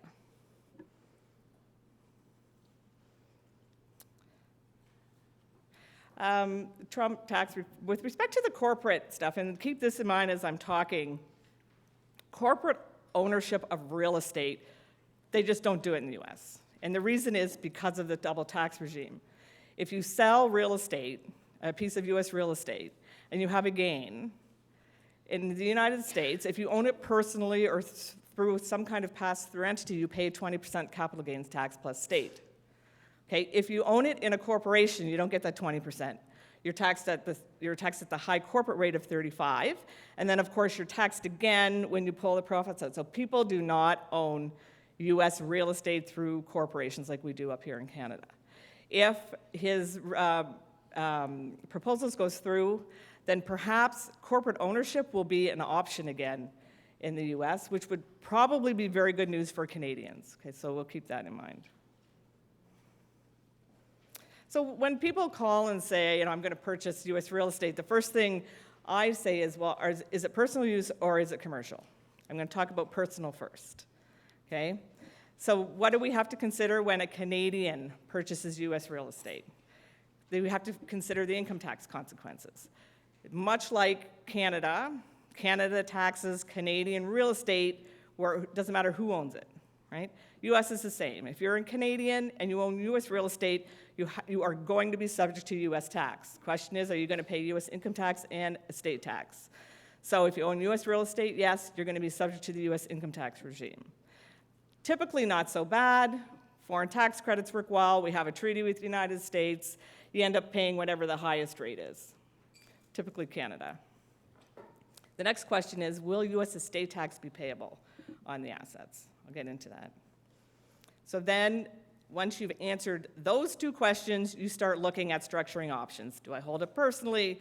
Do I hold it through a partnership? Do I hold it through a corporation? This is the kind of scenario that we go through.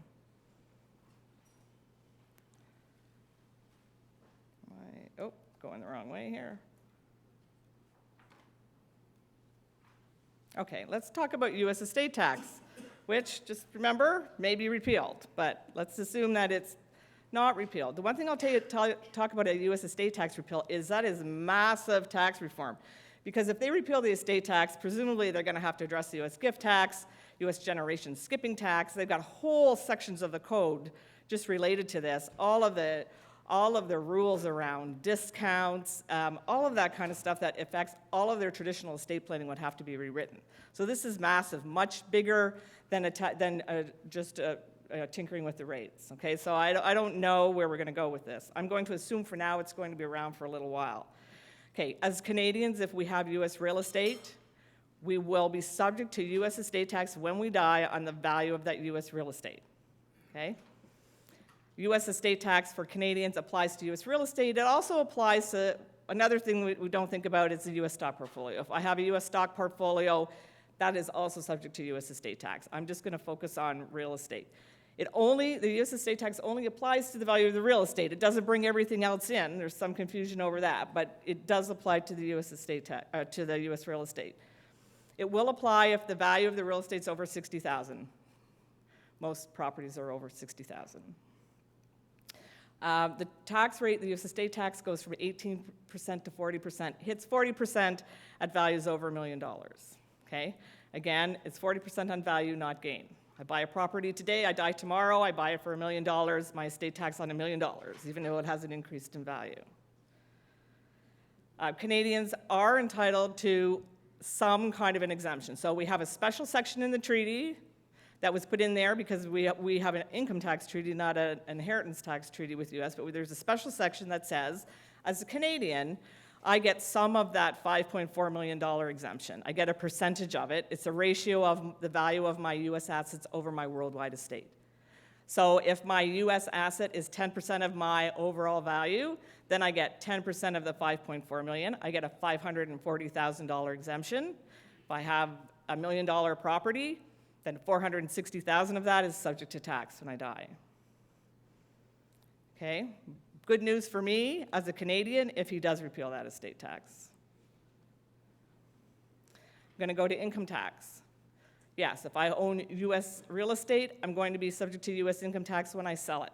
I'm not, right now, I'm not going to be subject to U.S. income tax when I die, just when I sell it. There's two taxes people get. There's the actual U.S. income tax liability. So if I sell a property and just simple, I own it, I sell it, I have to file a U.S. income tax return for the year that I sell it. If I'm an individual, I file a non-resident return. I'm going to need a taxpayer ID number. You can't file a return without an ID number, so you have to be prepared for that.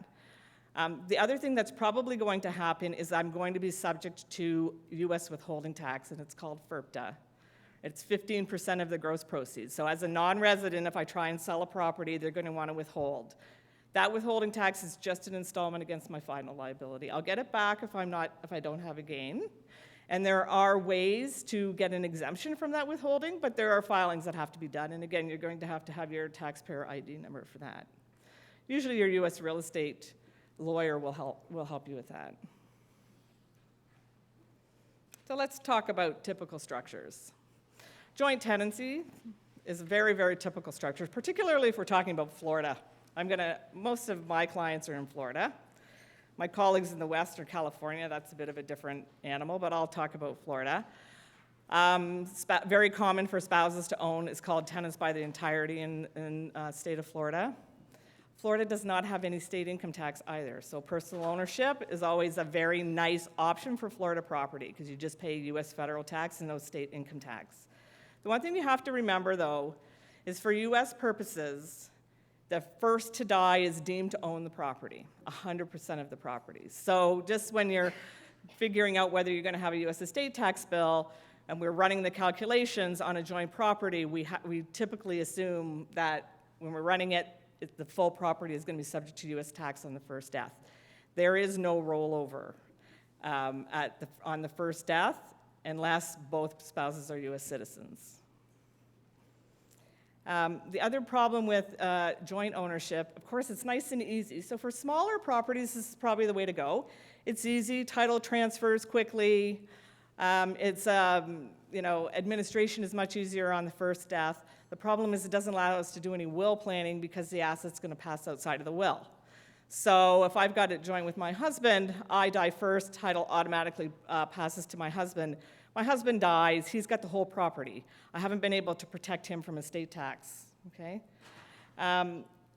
Very good income tax result on this. So again, for smaller properties, maybe this is the way to go. And if the estate tax is repealed, probably we'll see much more of this. This is also, I think, not a bad structure if you know that it's going to be sold after the first death.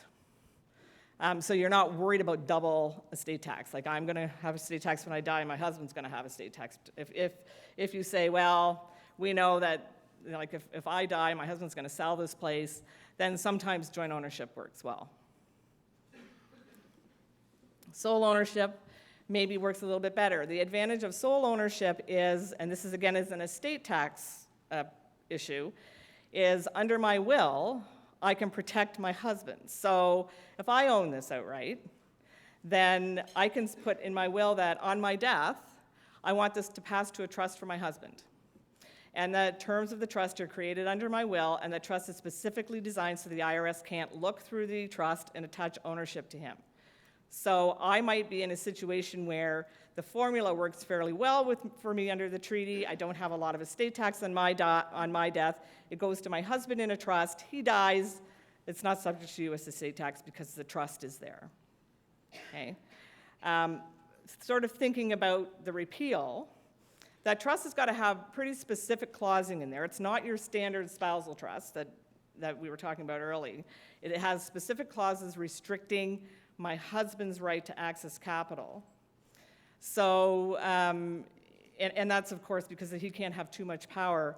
Typically what you want to make sure now in those trusts, if you're going to go do something like this, is probably make sure that you do have a clause in there, we call it an independent trustee clause, that allows somebody who's not related to my husband to collapse that trust So for example, if estate tax repeal came in, we may not need that trust anymore. Perhaps collapse the trust and pass the asset out to my husband, which can be done tax-free, so we don't have a trust that we don't need if we're just using it for estate tax protection.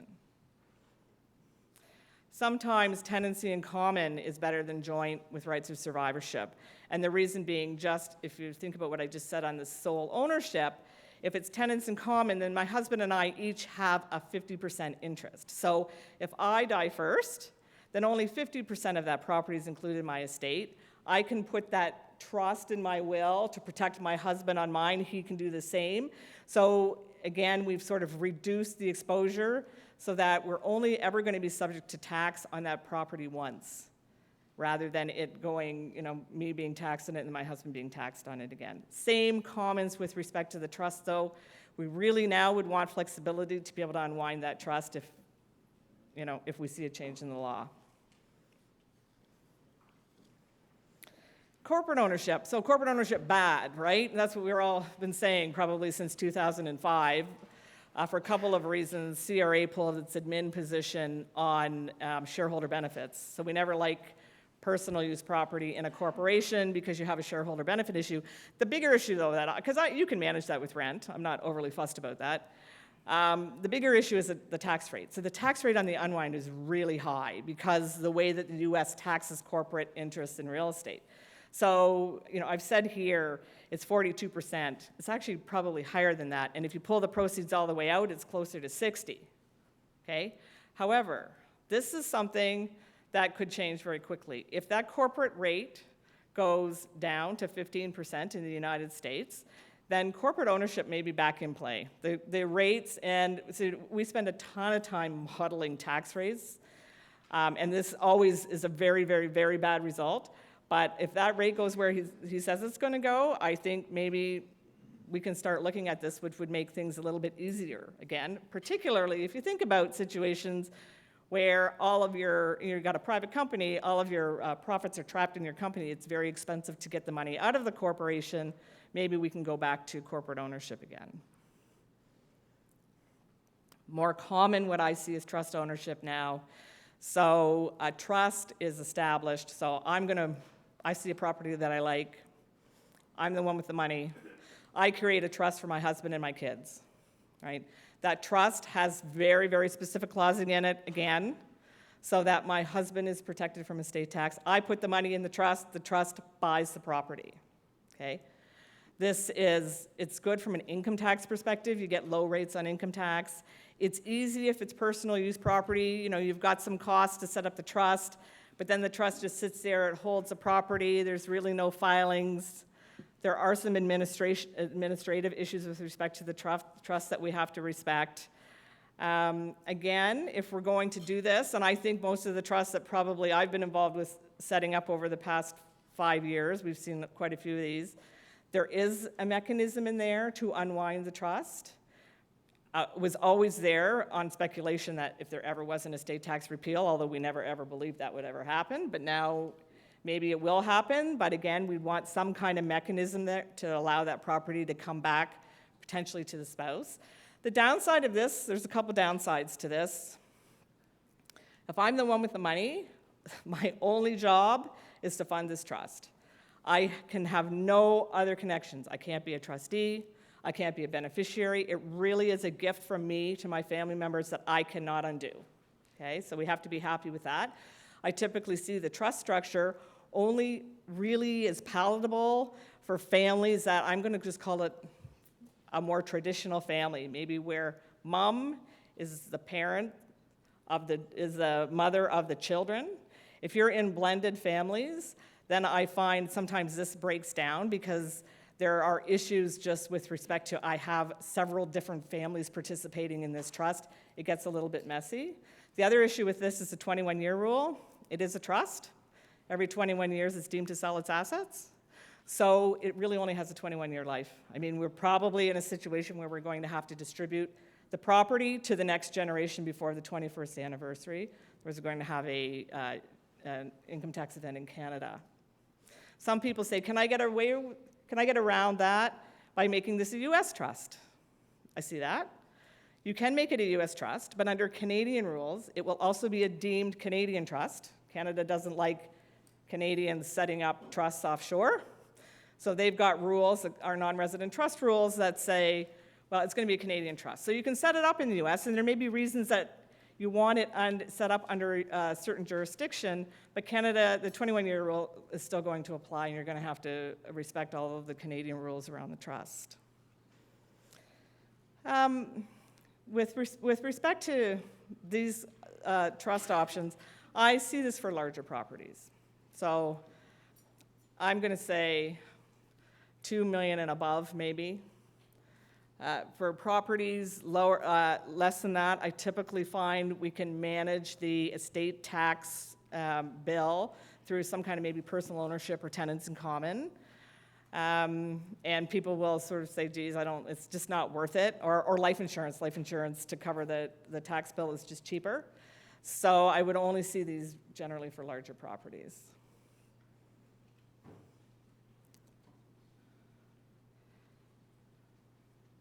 One other thing I want to say about personal properties, this is going to apply to, I'm quickly going to go through commercial, is estate tax filings. It's due 9 months after you die. Okay? And if you miss it, you've got penalties, right? So it's 9 months. It's not, people are thinking about the U.S. income tax filing deadline, which is different, okay? It's due 9 months after you die. And the other thing is, what I find non-resident aliens will get audited, honestly. And nobody wants to come, I think it's a 100% hit rate. Every non-resident alien estate tax return, we get audited.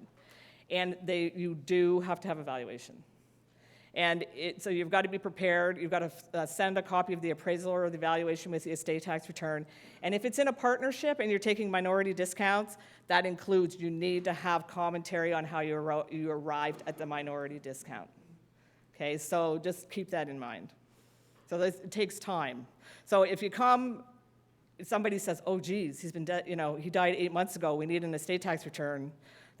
We can extend, but we have to pay the tax. And it will take time to get the valuation, particularly if it's tiered partnerships, right? You got U.S. partnerships. So those valuations, I find, can hold up the process. So keep that in mind if you see that. Commercial real estate. Estate tax is an issue, but I generally, because of course if you own commercial real estate and you own it directly, you'll also be subject to U.S. estate tax, and a lot of times the commercial real estate is much larger than a personal use property. But what I find in some cases with commercial real estate, people are looking at the income tax more than they're looking at the U.S. estate tax.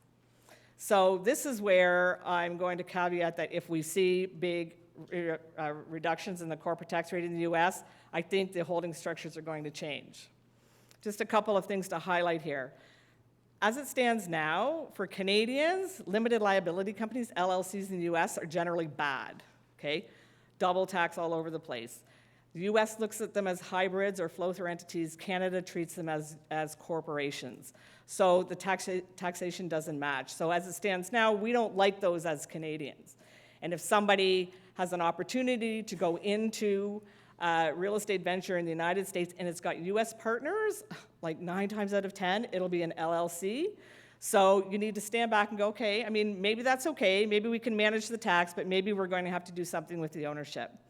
Limited partnerships are flow-throughs for Canadian and U.S. purposes. So as Canadians, we like those better, right? The taxes match, same taxpayers. You get to the low tax rates. We would prefer that for commercial property. However, you have liability issues with limited partnerships. Sometimes that can't be satisfied through LP structures. Very, very quickly, CRA released some comments on limited liability partnerships and limited liability limited partnerships, which are used in Delaware and Florida. And basically what they've said, if you've got those, and we see those structures for commercial real estate to address liability issues, Revenue Canada has said they're going to treat them as corps. So where we thought we maybe had flow-through treatment for Canadian purposes, we don't have flow-through treatment anymore. They've given us to the end of 2018 to fix those. The only other thing I was going to touch on, the only other major change I wanted to highlight was there has been changes to the foreign tax credit rules for non-resident trusts. It comes up sometimes because we will have trusts created in the United States to hold U.S. real estate. My read on those is that it won't affect the foreign tax credit if it's actually just a U.S. real estate venture. If it's anything else, it may affect it. So that was just very quick, but I'm done. Any questions? Happy to take questions.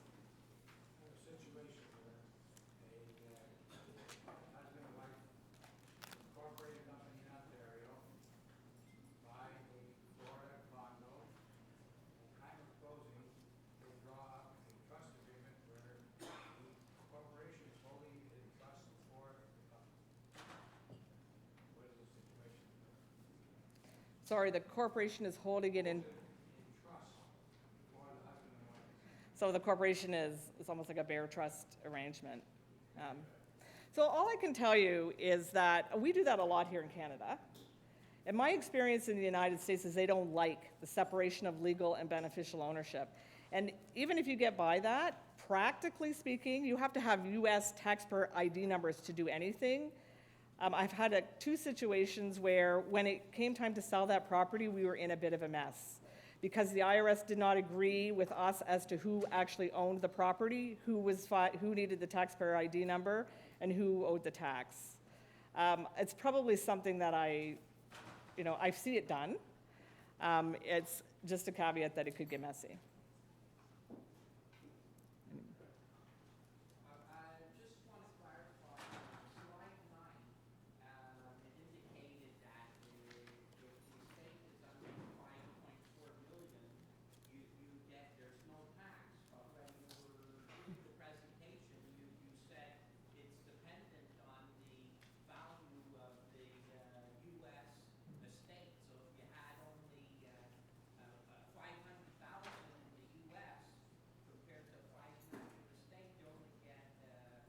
Right.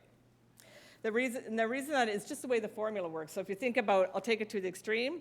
Let's say I have a $5 million vacation property in Florida, and that's all I own, right? So my Florida property is $5 million, my worldwide estate's $5 million. I get 100% of the $5.4 million, so I shelter the whole thing. So the way the formula works, if I'm not worth enough, if I'm not myself worth over $5.4 million, when I run the formula, I won't have a tax. I have to file, but I won't have a tax. Maybe one more? Any word on whether Trump or the now Republican-controlled Congress will consider actually moving away from citizenship-based taxation? No. And actually, no. The one thing I wanted to mention, and the one thing he hasn't talked about is their expatriation, changing their expatriation tax. So right now, if you're a U.S. citizen, their expatriation rules are, I'm going to call them relatively friendly. You can renounce your U.S. citizenship as long as you're 5 years tax compliant and you're worth less than $2 million and you have no consequences. And quite frankly, for certain dual citizens, so the accidental American, you don't even have the $2 million threshold. Okay, I mean, I worry a little bit about what they're going to do with the expatriation tax. They haven't said anything, but I can tell you over the past 8 years, it changed in 2008, there's been several bills submitted by the Senate and the House, which were, I would say, not friendly at all, which of course never went anywhere because they couldn't go anywhere. If we get some of those bills reintroduced, then we may actually be seeing changes to the expatriation regime, and so I just have no idea. I think I'm out of time. Thank you.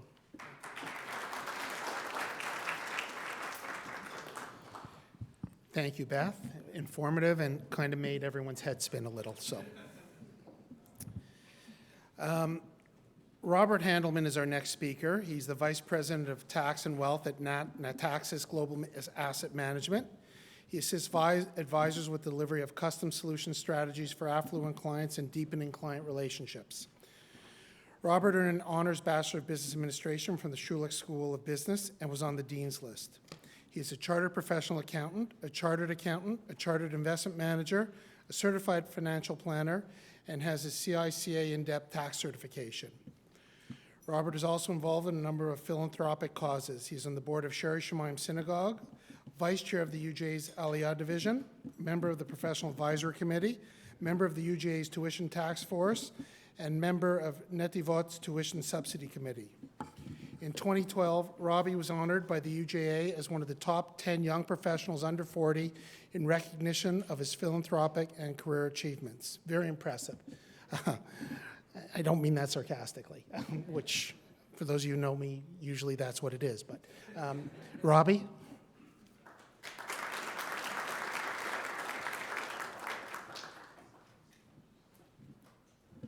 I know the firm name is a little hard to pronounce, Natixis, but you did. It was pretty close. I apologize. It's okay. Hi, everybody. I'm here to talk to you this morning about tax planning for your home, for your vacation properties.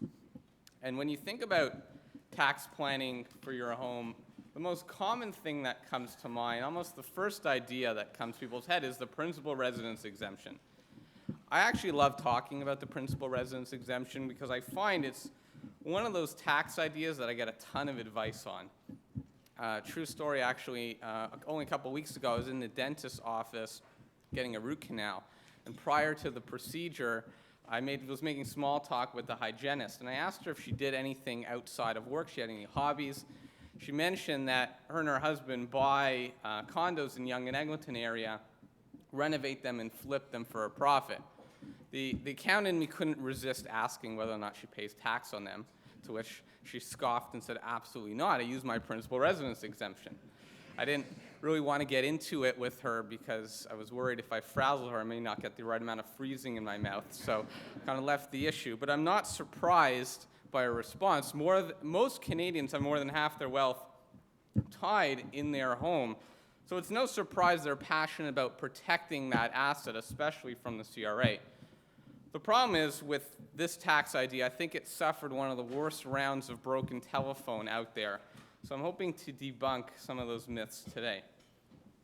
So when you think about the principal residence exemption, the first question that you'd want to ask is, what is a principal residence in the first place? The CRA doesn't leave it up in the air. They give us a couple examples, and you see some of the usual suspects on that list. Your home, an apartment, a cottage, a condo, are all things that can qualify. Even a trailer or mobile home, the CRA says, may qualify. I don't know if a houseboat is just a polite term for a yacht, but apparently that can also qualify for the principal residence exemption. Land is also included as part of your exemption if you own a property situated on land. CRA tells us that you can have a plot of property up to 1.24 acres and still be okay. Although there are some situations where a bigger piece of property can even qualify, but we won't get into those right now. So now that you understand what a principal residence is, the question is, what is the exemption? How do we qualify for it? Well, the CRA says, look, you own a housing unit, we've just to sort of define one of those. You need to live in it. You need to own it either yourself or jointly with another person. It could be a spouse or a common law individual. Okay? You need to designate that property as your principal residence to qualify for the exemption. As a small aside, that residence can be in Canada or in the US. It doesn't only have to be a Canadian property.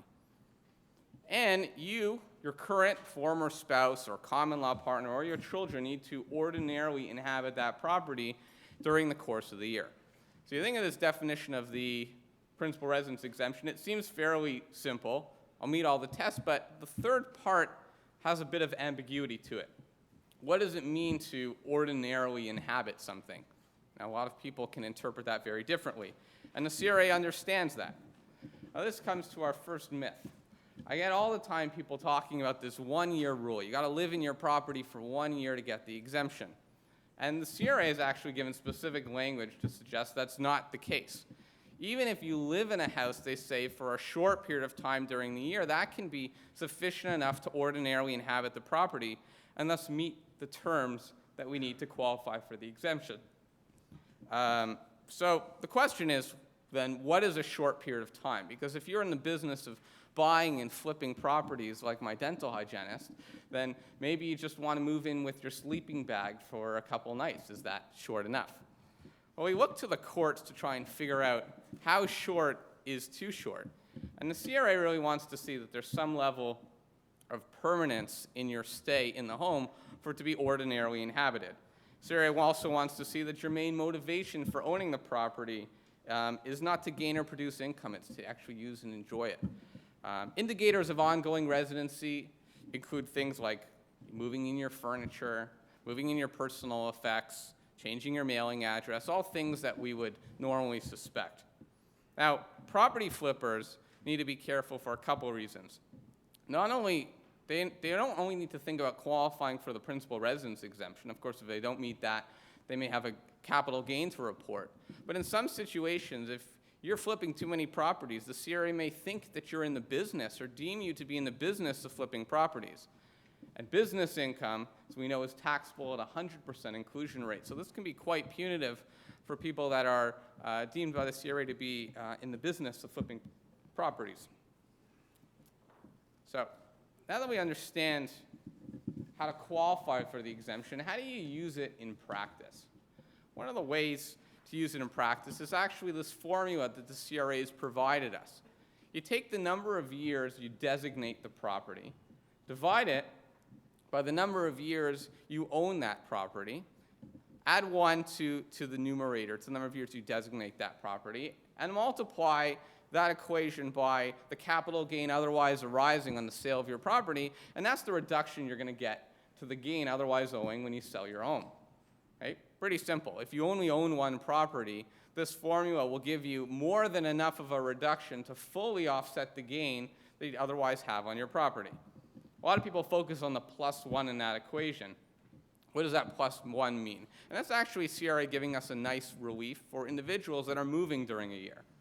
If you move during the course of a year, you own more than one property during that year, and it wouldn't be fair for you to owe tax on one of them if you only, if they were both your principal residence, if you're trying to ordinarily inhabit both of them.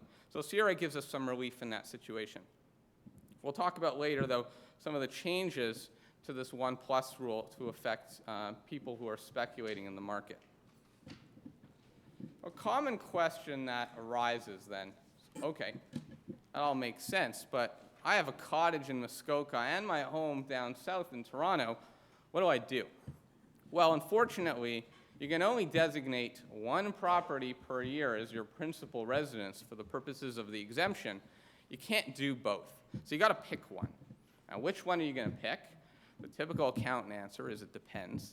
And it depends on a couple things. And we'll take a look at a case study to explain that. So you take a look at a situation. Let's say you have a client that bought a house 15 years ago. They paid $900,000. It's grown to $1.5 million. You got a $600,000 accrued gain in that property. But you also your client recently bought a cottage 5 years ago for $300K. It's grown to $700K. There's a $400,000 accrued gain there. Now, which property do you designate? A lot of people's eyes go to the right side of the screen and say, I've got to designate the home. I've got a $600 accrued gain there, and I want to get rid of that gain. What a lot of people don't do is calculate the capital gain per year of ownership.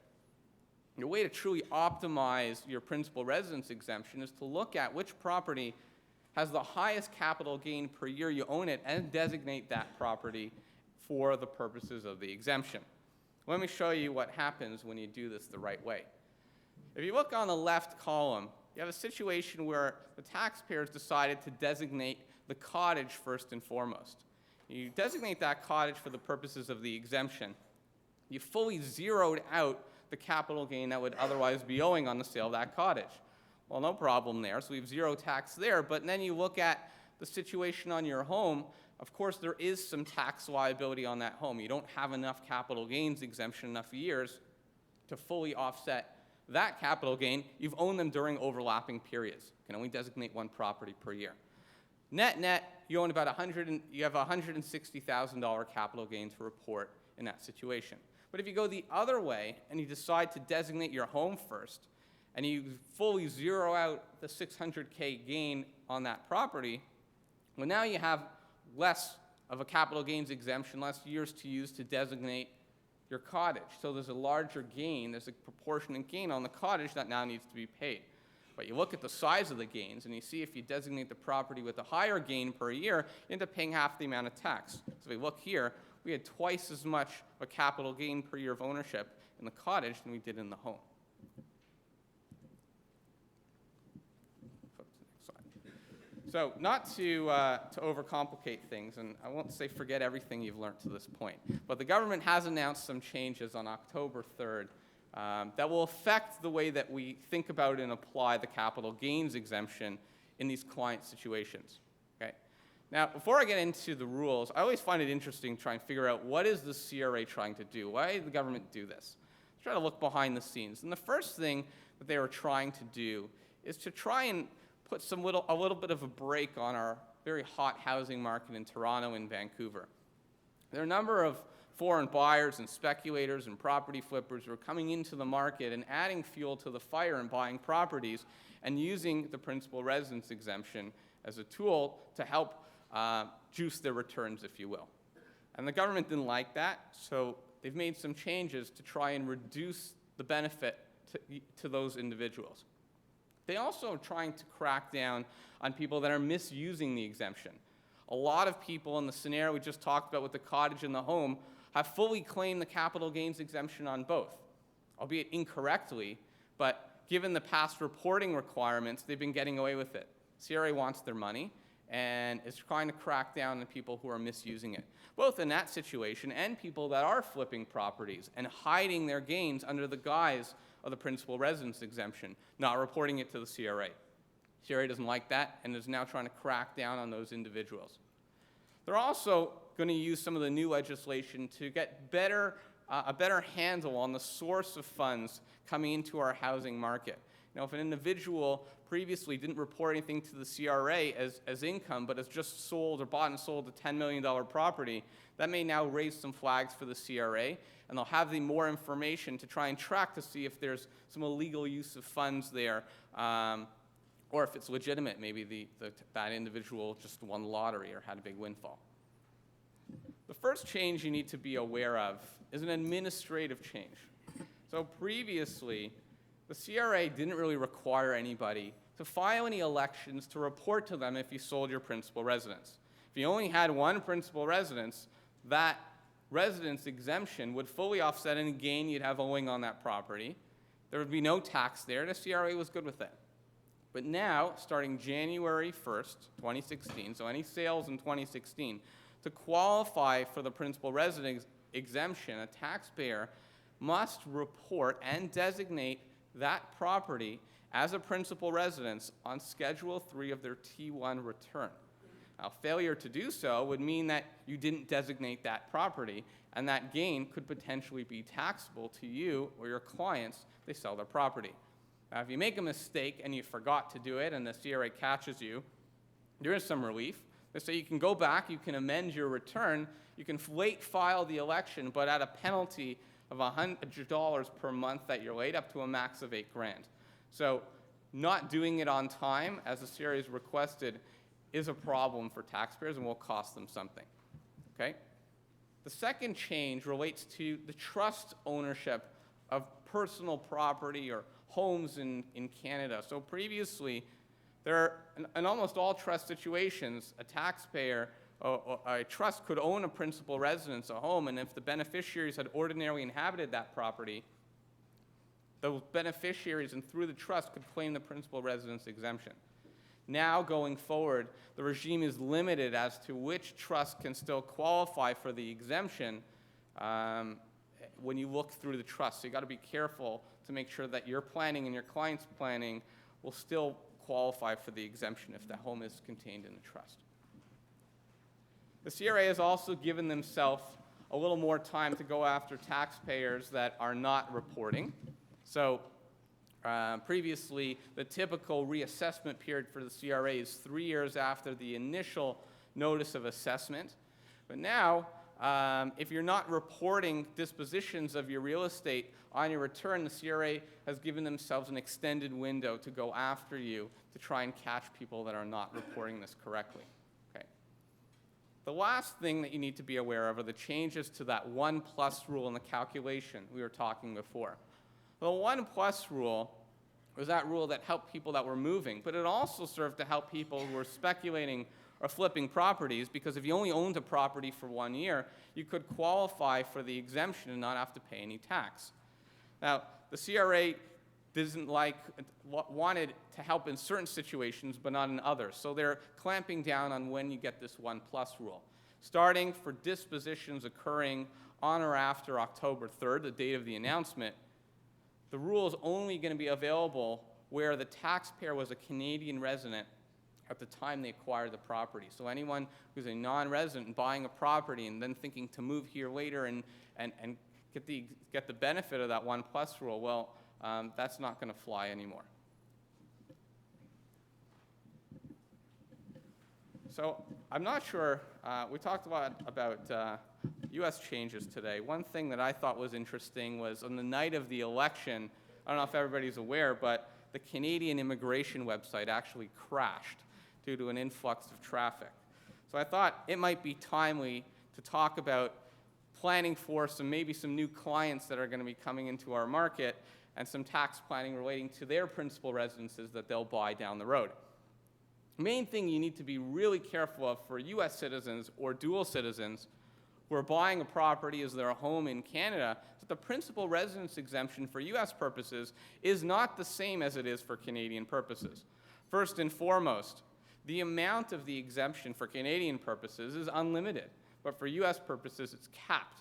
$250K for an individual, $500K for a married couple filing jointly. So you can find yourself in a situation where real estate prices have appreciated so quickly and you have a big problem for US purposes because the full exemption is not available to capture all the gain you have. You also have a time restriction. You must live in your property for at least 2 of the previous 5 years before you sell to claim the exemption.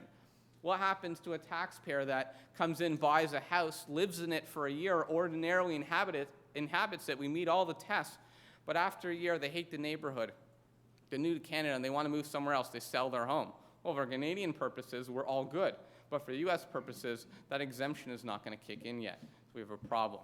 Especially problematic for taxpayers who don't have any income in Canada, and thus no foreign tax credits to use to offset potentially this US tax liability. Good news is there is some simple planning you can do to help out these situations. If available, if you have a Canadian spouse, have them purchase the property instead of the US spouse. Okay? If you have an older purchase where the US spouse has already purchased the property, consider maybe gifting over part of that asset on an annual basis over to the Canadian spouse, subject to the gift tax rules, which Beth told us may not even exist, so there's potential changes to that planning. For all purchases, both US and Canadian, one thing that you can do to just protect yourself, just in case you don't get the exemption, is track the improvements you make to the property. Any improvements you make that are capital in nature, you have a big renovation or addition to the house, those actually add to the cost basis of your property. And when it comes time to sell a property, your gain is calculated by looking at your proceeds, the amount you sell it for, less your cost basis in the property. So any increases that cost basis can help reduce a gain in the event that something went wrong, you didn't get the exemption that you thought you were going to get. Okay? Obviously important to keep receipts and keep documentation of those improvements.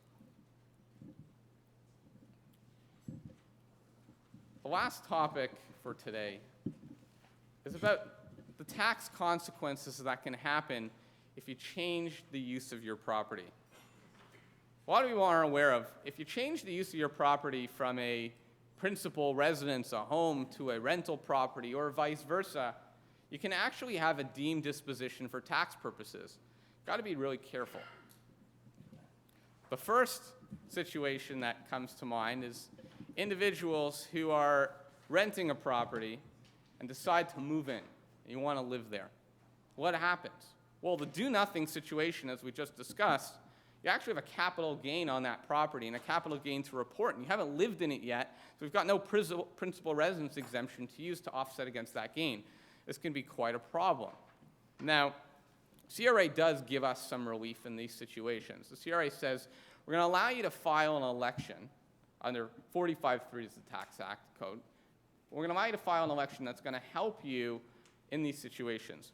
We're going to help postpone the disposition of the property, reporting that disposition, until you actually sell the property down the road. Okay? We're going to allow you to sort of match the tax liability that you owe us with your liquidity event when you sell the property. That's a pretty good benefit. The second benefit, they say, is if you file this election, we're going to allow you to designate the property as your principal residence for up to 4 years before you actually occupy it as your principal residence exemption, for the purposes of the exemption. Now, of course, you want to optimize your exemption and you own multiple properties, the same logic still applies. Now, a couple criteria to meet this test. You got to be careful, of course, to have not claimed any CCA or tax depreciation on your property. Otherwise, you can't use this election. And you have to be a resident of Canada at the time you make this election. Okay? And this election also is not available for any partial changes of use of the property. And we'll explain what that is in a couple minutes. Now, what happens if you got the other situation? You decide you're living in your home, but you know what? You want to rent it out. Someone gave you a really good price. Well, the same thing occurs. Again, you have a deemed disposition of that property. The difference is, in this situation, because you've already been living in it, you actually have the potential to use your capital gains exemption, your principal residence exemption, to offset the gain owing on that property if you choose. Or you can file this election. Election does a very similar thing, again, delaying, postponing the reporting the disposition until the actual sale. But also you can, again, designate the property as your principal residence for up to 4 years after you move out. Again, even though you're not ordinarily inhabiting the property during that period, you can still designate it as such. Same type of restrictions to limit in situations where you can file this election, cannot have claimed any tax depreciation on the property. You have to be a Canadian resident, and it cannot be a partial change in use. Well, the partial change in use is a common question. What happens if you just rent out a room in your basement? You've got a family friend who's got a visitor from out of town, wants to stay for a couple months, and they want to pay you some rent. Am I going to trigger all these tax rules? That's not really fair. The truth is, you actually can have a partial deemed disposition on the portion of the home that's rented out, but there are some ways out of it. What the CRA really wants to see here is that the income-producing use of your property is more ancillary to the main use of the property as a principal residence. And they give a couple conditions. You say if you meet these, then we won't trigger the change in use rules, and there won't be a disposition. The first thing that they want to look at is whether or not the portion of the home that's rented out is small, relatively small, in relation to the overall size of the entire property. And that's vague, and I get that, but use some judgment there as to whether or not you'll meet that test. No structural changes have been made to the property to make it more suitable for rental purposes. You haven't put in a kitchen downstairs for that person moving in, or installed a new door, or put up drywall. If you're investing a lot of money to change the property, you may trigger that deemed disposition. And of course, you haven't claimed any tax depreciation or CCA on the property or the portion of the home you're using for rental purposes. Provided you meet those conditions, you haven't triggered the change in use rules, and you probably should be okay renting out your basement. So overall, I hope I've been able to clear the air on how to use and where to use the principal residence exemption. Of course, the topic of tax planning for your home and your vacation properties is immense, and we haven't talked about home office deductions or HST credits. But I say I'm looking at the time. If it's okay with everyone, we can end here, and I'll stick around afterwards if anyone has any questions. Thank you for your time. Have a great day. Okay. Not everyone wants to go. Yeah. Okay. Thanks. So Robbie's going to stick around and take questions because it looks like people want to leave. So this brings our seminar to a close. And I want to just remind you, if anyone wants to stay and network and talk to people, please do. Please remember to fill out your evaluation forms and hand it to a staff before you leave. Janice, where are...